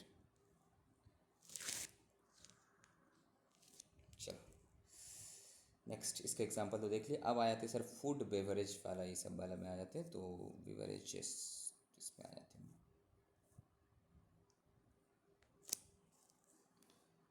17(5) का ए हो गया, हम लोग का बी में आ जाते हैं। Sir following supply of goods, अगर ये सब गुड्स हम सप्लाई कर रहे हैं, इसीलिए हम परचेस कर रहे होंगे, और वो food and beverages, outdoor caterings, beauty treatment, health services, cosmetic and plastic surgery, leasing, renting, hiring of motor vehicle, जो हम बता रहे थे, मोटर व्हीकल हो, वेसल्स हो, एयरक्राफ्ट हो। Refer to in clause A में जिसका बात किया हम लोग, और क्लॉज ए में, एक्सेप्ट अगर ये सब कोई स्पेसिफिक पर्पस के लिए यूज़ कर रहा होगा तो। यहाँ से लेके यहाँ तक अलग, यहाँ से लेके यहाँ तक अलग। ठीक है, तो अगर जैसे कि तुम्हारा कंपनी में जितने भी फूड एंड बेवरेज पार्टी सार्टी हुआ, ठीक है, तो उसमें जीएसटी का बिल भी काटा रेस्टोरेंट से, तो उसका कोई क्रेडिट नहीं मिलने वाला। आउटडोर कैटरिंग हुआ, पार्टी सार्टी हुआ, बिल काटा, जीएसटी भी लगा, नहीं हुआ। हेल्थ सर्विसेज में नॉर्मली बहुत जगह जीएसटी है नहीं, बट कुछ कुछ में जीएसटी है, तो उसमें भी तुम्हें क्रेडिट नहीं मिलेगा। कॉस्मेटिक प्लास्टिक सर्जरी करवाया, ठीक है, कंपनी खुद करवा के दिया, तो उसमें तुम क्रेडिट नहीं मिलेगा। पर्सनल तो ऐसे भी नहीं मिलता। तुम कोई मोटर व्हीकल वगैरह लीज पे, रेंट पे लिया, ऑफिशियल पर्पज़ के लिए लिया, नॉट फॉर दिस पर्पज़ जो कि नहीं स्पेसिफाइड था, तो भी तुमको क्रेडिट नहीं मिलेगा। इसको फिर डिटेल में करेंगे वहाँ पे। Provided that input tax credit in respect of such goods और service both shall be available where an inward supply of such goods or services is used by a registered person, किस लिए? For making an outward taxable supply of the same category, या फिर as an element of a taxable composite या mix supply. इसका कौन समझाएगा बोलो?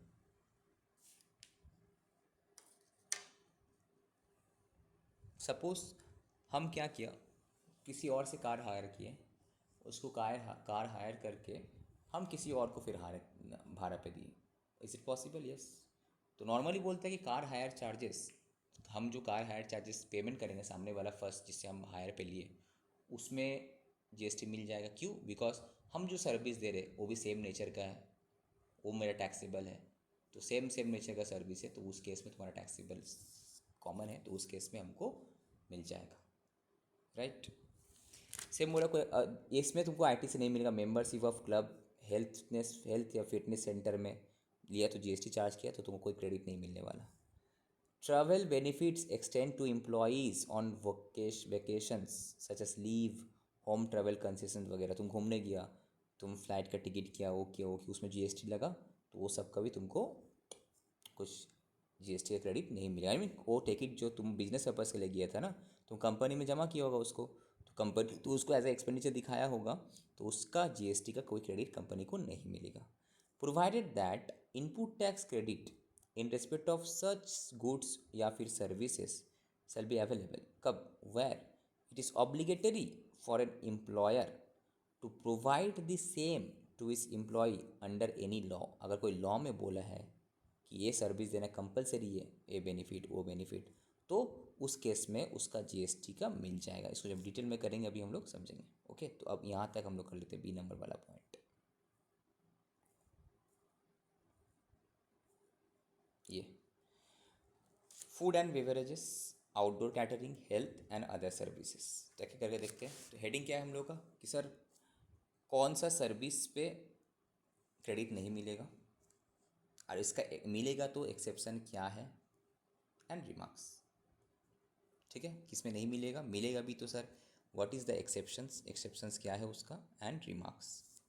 तो सबसे पहले क्या है, ये सब में नहीं मिलेगा। सिंपली फूड एंड बेवरेजेस, तुम्हारा कंपनी का बिजनेस पार्टी हो रहा है, पार्टी शार्टी हो रहा है, ठीक है, खाना पीना होता ही है, प्रोग्राम सेमिनार, तो खाना पीना का जितने बिल आया, फूड बेवरेज स्टार्टिंग, ठीक है, तो वो सब में तुम्हारा जीएसटी का क्रेडिट नहीं मिलेगा। Outdoor catering, beauty treatment, health services नहीं मिलेगा। हेल्थ सर्विस मतलब तुम समझ रहे हो, सपोज तुम्हारा कंपनी का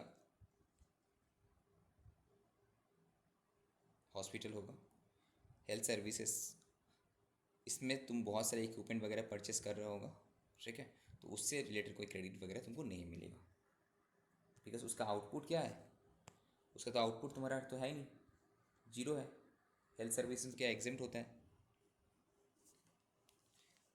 नेक्स्ट क्या है तुम्हारा कॉस्मेटिक, प्लास्टिक सर्जरी, और तुम्हारा life insurance, health insurance. Life insurance, health insurance पे भी जो तुम्हारा जीएसटी है उस पर भी, बिकॉज लाइफ एंड हेल्थ तुम्हारा पर्सनल हो गया तुम्हारा, इस केस में तुम्हारा नहीं, माना कि एम्प्लॉयर तुमको पे कर दे रहा तब भी उसमें क्रेडिट नहीं मिलेगा। उसका एक्सेप्शन क्या है देखते हैं हम लोग कि मिलेगा कब मिलेगा, अगर हम इस सर्विसेज को ले रहे हैं इसलिए for making an outward taxable supply of the same category of goods या सर्विसेज, या फिर कोई कंपोजिट मिक्स सप्लाई का पार्ट है, ये देने से वो देने पड़ेगा तब।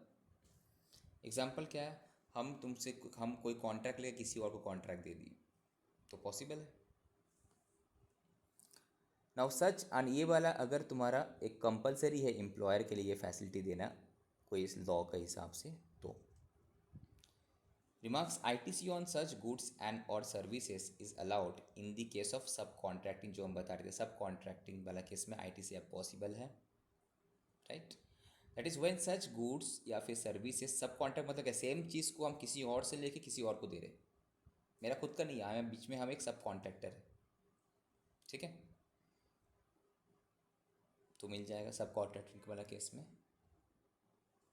Example outdoor catering service avail by another caterer, हम एक कैटरर है, ठीक है, हम किसी और से कॉन्ट्रैक्ट लेके हम किसी और को दिए, बीच में हम मेरा डील हुआ, सपोज हम बी है, ये ए है, हम इससे डील किए, नाउ हम सी को दे रहे, तो नाउ हम ए को बोला कि तुम इसको सर्विस दो, इससे लेके इसको सर्विसेज दे रहे डायरेक्टली, तो हम सी से चार्ज करेंगे, ये हमसे चार्ज करेगा, तो बीच में हम कौन है, सब कॉन्ट्रैक्टर है, तो हमको मिलेगा, बट सी को नहीं मिलेगा, बिकॉज सी के लिए क्या है, सी तो डायरेक्टली फूड एंड बेवरेज वगैरह सब सर्विसेज ले रहे हैं ना, तो उसको नहीं मिलेगा। बट बीच में जो हम है, बिकॉज मेरा लिए इनपुट, मेरे पास इनवर्ड सप्लाई भी है, मेरे पास आउटवर्ड सप्लाई भी टैक्सेबल है, आउटवर्ड सप्लाई अगर मेरा टैक्सेबल है, इसी का सेम नेचर का है, तो उसका इनवर्ड भी हमको क्रेडिट मिलना चाहिए बेसिकली, बट ये फाइनल कंज्यूमर है तो उसको नहीं मिलेगा। दूसरा, अगर एम्प्लॉयर एम्प्लॉय वाला के लिए ऑब्लिगेस कंपलसरी है तो वो वाला केसेस, ठीक है। एग्जाम्पल रीड करो, अ मैन्युफैक्चरिंग कंपनी परचेस किया फूड आइटम, किस लिए, फॉर बीइंग सर्व टू इस कस्टमर, कस्टमर मतलब कस्टमर मीट हो रहा है, कोई प्रोग्राम चल रहा है, कस्टमर लोग को बुलाया है, ठीक है। या फिर कोई भी आइटम परचेस किया फ्री ऑफ कॉस्ट में देने के लिए, तो वो भी तुमको नहीं मिलेगा। ITC on such goods is blocked, ठीक है। ABC एक कैटरर है अमृतसर का, has been awarded a contract दिया गया उसको for catering in a marriage, शादी का कॉन्ट्रैक्ट मिला उसको खाना सप्लाई करने का, जो कि ना लुधियाना में होगा। Now the firm has given the contract for supply of snacks to be served in the marriage to CD and Sons, एक लोकल कैटरर लुधियाना को। मतलब ये फर्म को जो कॉन्ट्रैक्ट दिया गया क्या चीज़ का, कि तुम क्या करो, एक दूसरा कॉन्ट्रैक्टर है CD एंड सन्स बोल के, जो लुधियाना का लोकल कैटरर है, उसको देने के लिए। तो इस केस में ITC on such outdoor catering services, जो कि ना availed bye ABN company is allowed, because यहाँ पे ABN कंपनी कैटरर था जिसको कॉन्ट्रैक्ट दिया गया for catering in a marriage to be held in Ludhiana में होगा, ठीक है। तो एक कंपनी दैट इज़, ये जो कंपनी है कॉन्ट्रैक्ट किसको दिया, ABN कंपनी को, ठीक है। ये इसको कॉन्ट्रैक्ट दिया सप्लाई करने के लिए। नाउ द फर्म मतलब कौन, ये ABN कंपनी, ये क्या किया, एक लोकल कॉन्ट्रैक्ट, एक लोकल जो तुम्हारा सप्लायर था that is CD and company, उसको कॉन्ट्रैक्ट दे दिया कि तुम माल सप्लाई करो हमको। तो नाउ ABN कंपनी क्या कर रहा है, ये जो माल परचेस किया इससे, किस लिए, बिकॉज इसको उस सप्लाई करेगा, फर्दर सप्लाई करेगा बोल के, तो इसका इनवर्ड भी है आउटवर्ड भी टैक्सेबल है, तो इनवर्ड का तो आराम से क्रेडिट मिलना चाहिए। सेम नेचर का सर्विस हो, इसका इनवर्ड जो सर्विस है outward that is output service भी वही है। दूसरा ITC on outdoor catering avail by a garment exporter, एक एक्सपोर्टर था भाई, किस लिए, फॉर मार्केटिंग, एक मार्केटिंग का इवेंट ऑर्गेनाइज कर रहा था, तो क्या उसको मिलेगा, उसको नहीं मिलेगा, बिकॉज नॉर्मली नहीं मिलता है। मिलता किसको है, जो बीच में सब कॉन्ट्रैक्टर है कोई अगर कर रहा है उसी को मिलेगा, इसको तो मिलेगा ही नहीं, बिकॉज उसका आउटपुट सप्लाई कुछ और है, इनवर्ट सप्लाई कुछ और है। तो इस केसेस में इनपुट अगर आउटपुट सप्लाई सेम नेचर का है तो मिलता है, इसमें तो नहीं मिलेगा, ठीक है। Outdoor catering services avail by a company to run a free canteen in इस फैक्ट्री, ठीक है। एंड द फैक्ट्री एक्ट बोलता है it is compulsory for the company to set up a canteen in इस फैक्ट्री, ठीक है। तो इस केस में तो मिलना चाहिए भाई, है कि नहीं। हम फ्री कैंटीन चलाना है, मेरा फैक्ट्री एक्ट में लिखा हुआ है, लॉ में है, तो इस केस में उसको मिलेगा, सर कैसे वो कंपलसरी है। अगर फैक्ट एक जस्ट एग्जांपल बताया कि नॉर्मली तो तुम्हारा कोई ऐसा करता नहीं है, ठीक है। तो अगर कंपलसरी है तो करना है हमको, जैसे कि क्या बहुत सारा कंपनी में क्या होता है, फ्री कैंटीन ही सपोज हम पैसा देके चला रहे, तो उस केस में उसको मिलेगा क्रेडिट मिलेगा। अगर फैक्ट्री एक्ट में है कंपलसरी, तो कैंटीन सर्विस प्रोवाइड कराना ही है हमको, कंपनी खुद बेयर करा तो उसमें चलेगा। फैक्ट्री एक्ट में है तो करना है हमको, कंपलसरी सर्विस प्रोवाइड कर रहे हो तो उस केस में मिलेगा उसको। अब सपोज मैनेजिंग डायरेक्टर है कंपनी का, उसको एक क्लब का मेंबरशिप लिया है, उसमें GST चार्ज किया था, क्या इसमें क्रेडिट मिलेगा, नो।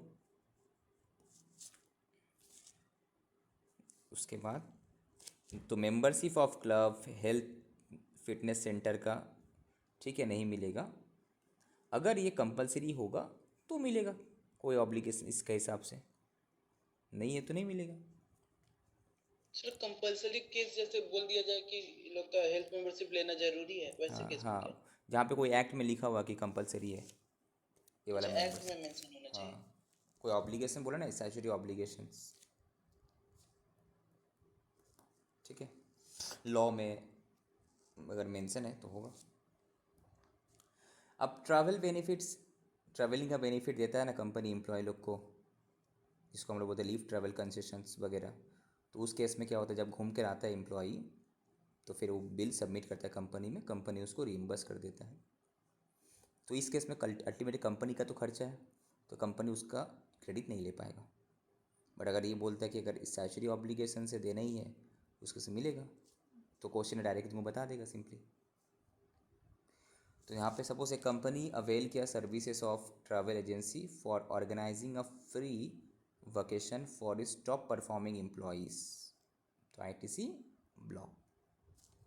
सपोज बहुत सारे कंपनी में क्या होता है कि जो अच्छा एम्प्लॉई होता है, बेस्ट एम्प्लॉई अवार्ड वगैरह जीतता है, उन लोग को फॉरेन टूर करे भेजता है, ठीक है। तो जो भी खर्चा कंपनी बियर किया और उसमें जो भी जीएसटी लगा होगा उसमें तो क्रेडिट नहीं मिलेगा ना। कोई डाउट यहाँ तक इस चीज़ को? सर ऑडिट के दौरान एक केस अराइज हुआ था मेरा कि एक कंपनी है, उसका मतलब मीटिंग अरेंज कर रहा है, तो क्वारम का मेंबर लोग खाना खा रहा है और होटल वाला उसके ऊपर जीएसटी बिल किया था, तो तो वो नहीं, लोग उसका तो क्रेडिट, अकाउंट, तो उसका तो क्रेडिट नहीं मिलेगा, फूड एंड बेवरेज का है ना। सर वो लोग अकाउंटिंग एंट्री जीएसटी लेके दिखा रहा था, गलत इसीलिए करा, हमको क्रेडिट तो नहीं मिलेगा। हम्म, फूड एंड बेवरेजेस पे तो क्रेडिट मिलेगा ही नहीं, सबसे पहला चीज़ बता दी तो स्ट्रिक्टली।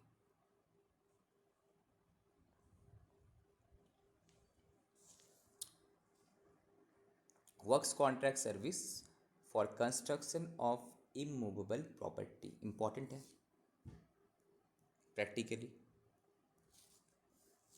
ये करा के फिर तुम लोग को हम क्लास ऑफ करते थे, कंस्ट्रक्शन वाला करा। तुम लोग को कुछ जल्दबाजी है? ओके नाउ अब आ जाते हैं हम लोग works contract service. Works contract services were supplied किस लिए? For construction of immovable property, basically land and building,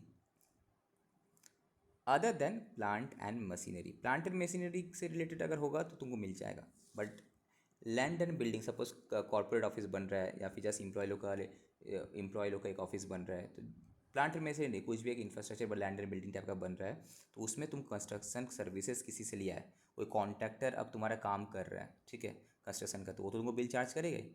तो वो अगर बिल चार्ज कर रहा है तो उसमें जीएसटी भी चार्ज करेगा। Now the question has arise कि ये जीएसटी जो तुमसे चार्ज किया तो तुम तो पे कर दिए, उसका क्रेडिट मिलेगा कि नहीं मिलेगा, ठीक है। उसका सिंपल यहाँ पे एकदम बोला है क्या, सेम चीज़ कि except where it is an input service for further supply of works contract service. मतलब अगर हम सब कॉन्ट्रैक्टर है, सपोज हम एक कॉन्ट्रैक्टर है, तो हम क्या किया, हम कंस्ट्रक्शन काम करने के लिए कोई मटेरियल परचेस करे, कोई लेबर हायर करे, तो सामने वाला अगर हमसे जीएसटी चार्ज करे तो हमको मिल जाएगा, ठीक है।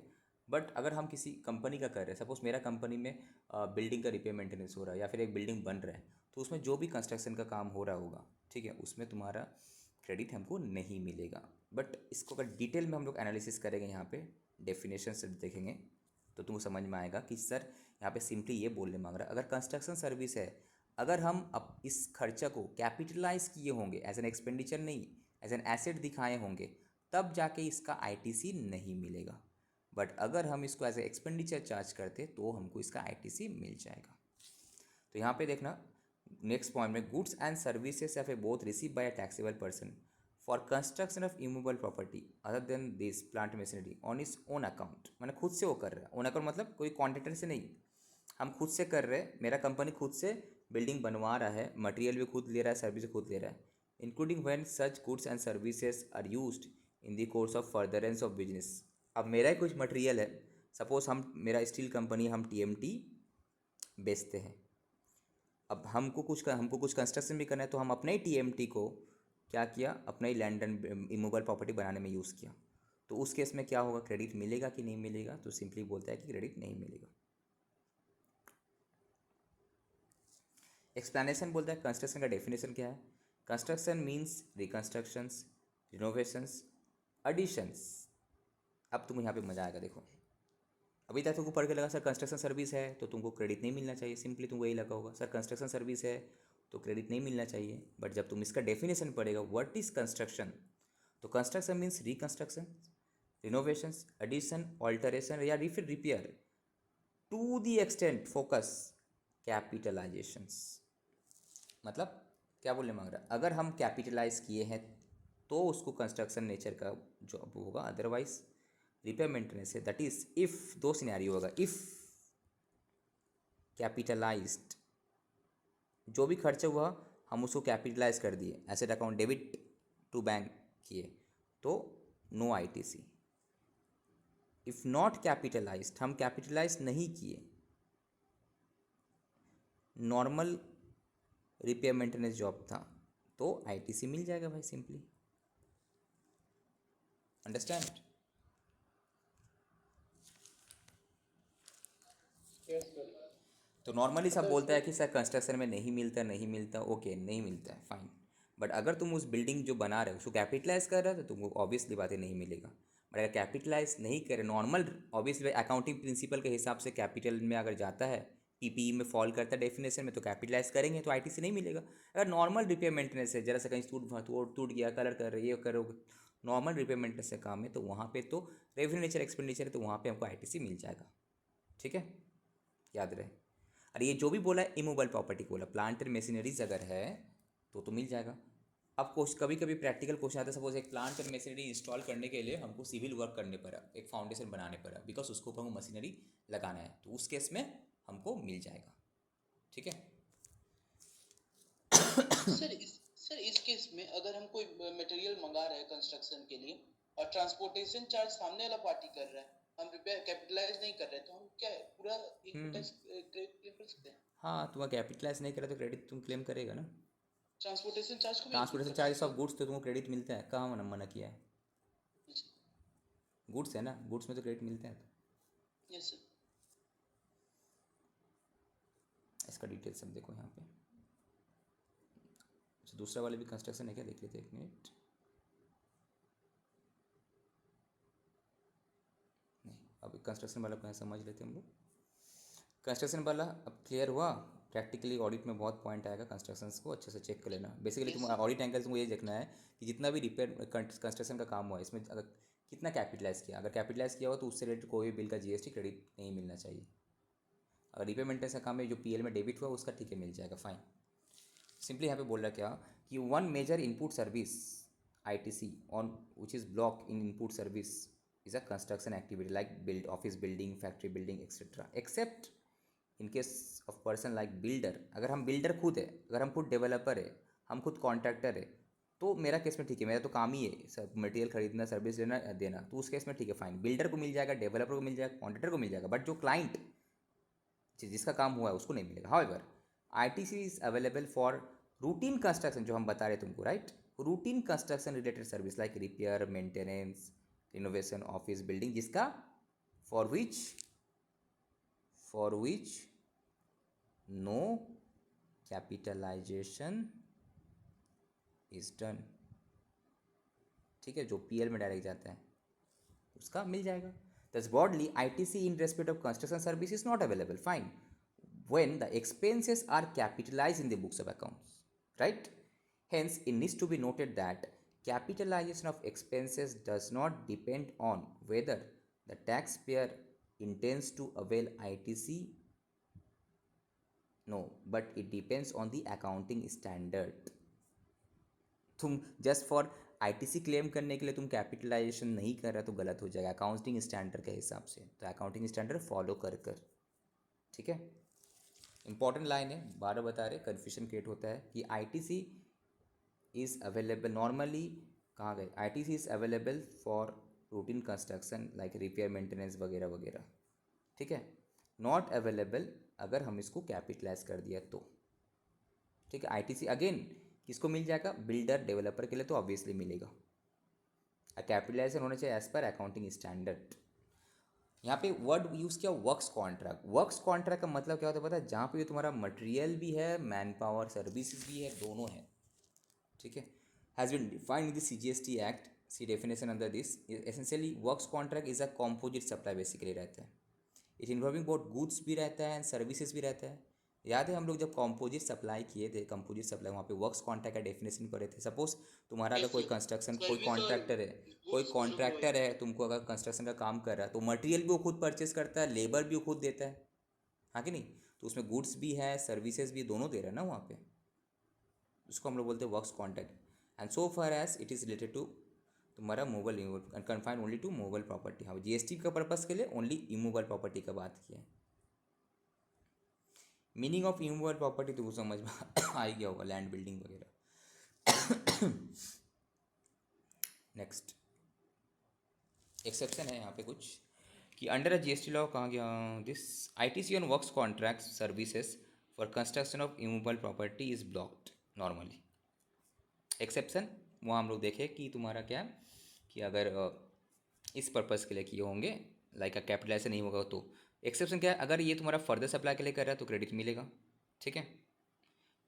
सेम लाइन एक्सप्रेशन क्या है, अगर ये प्लांट एंड मशीनरी से रिलेटेड है, हम प्लांट एंड मशीनरी सेटअप करने लगाने के लिए कुछ फाउंडेशन बनाए, बेस बनाए, तो उस केस में तुम्हारा मिल जाएगा। इंपॉर्टेंट है, प्लांट एंड मशीनरी को लगाने के लिए कोई अगर इमूवेबल प्रॉपर्टीज कोई स्ट्रक्चर बना रहे तो मिल जाएगा। Suppose plant and machinery affixed permanently to the earth constitutes an immovable property, एक जमीन के ऊपर, एक बेसमेंट के ऊपर। However, ITC on works contract services used for construction of such plant and machinery is allowed as an exception है, मिल जाएगा, ठीक है। मतलब प्लांट एंड मशीनरी होने से ही चलेगा। प्लांट एंड मशीनरी को इंस्टॉल करने के लिए अगर अगल बगल में कुछ काम करने पर, बेसिकली सपोज ये हमको फाउंडेशन बनाने पर अब इसके ऊपर मशीन बनाएंगे, बढ़ाएंगे हम, तो इसमें तुम्हारा मिल जाएगा। देखो डेफिनेशन अगर तुम देखेगा यहाँ पे, सी इमूवेबल प्रॉपर्टी डेफिनेशन चेक करो, यहीं पे बता दिए। The term immovable property includes land and benefits arise out of land and things attached to the earth, ठीक है, and permanently fastened to anything this। उसके बाद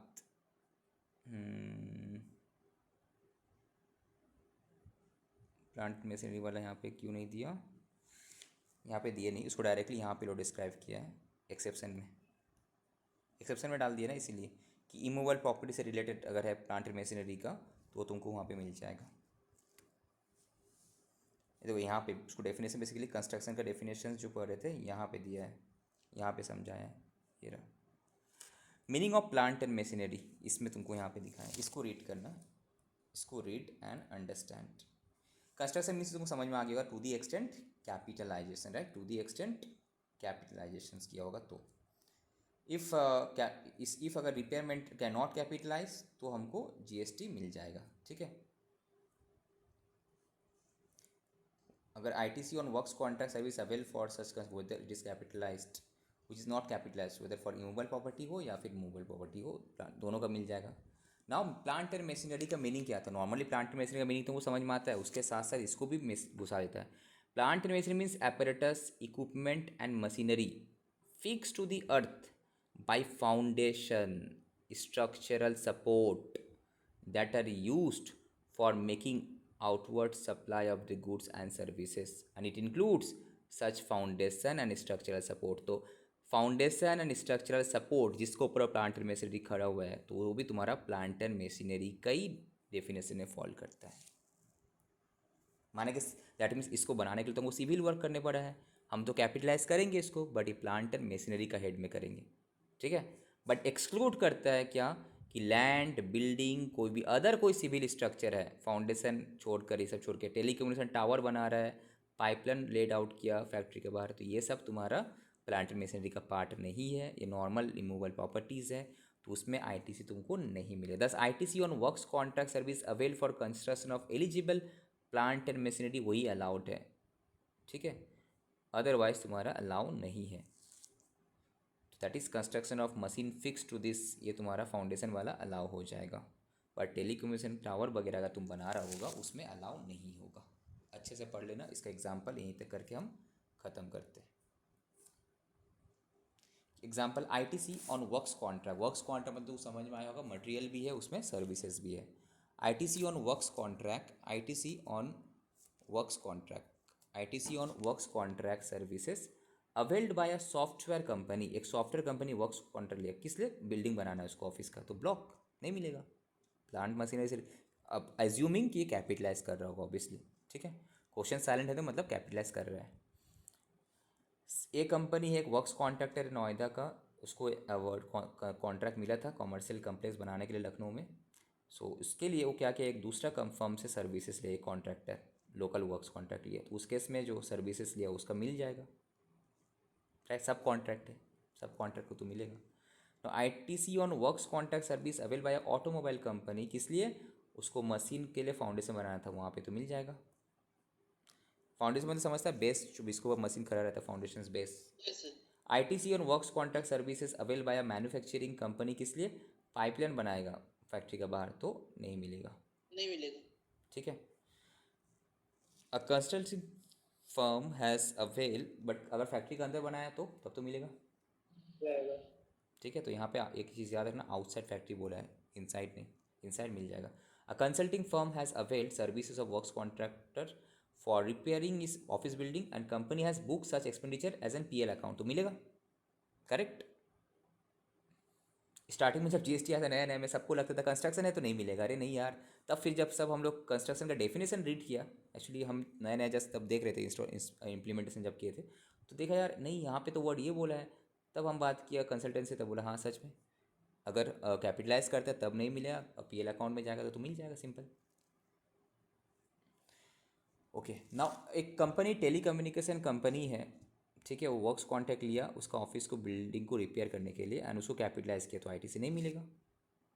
ठीक है, चलो यहाँ तक एंड करते हैं, नेक्स्ट क्लास में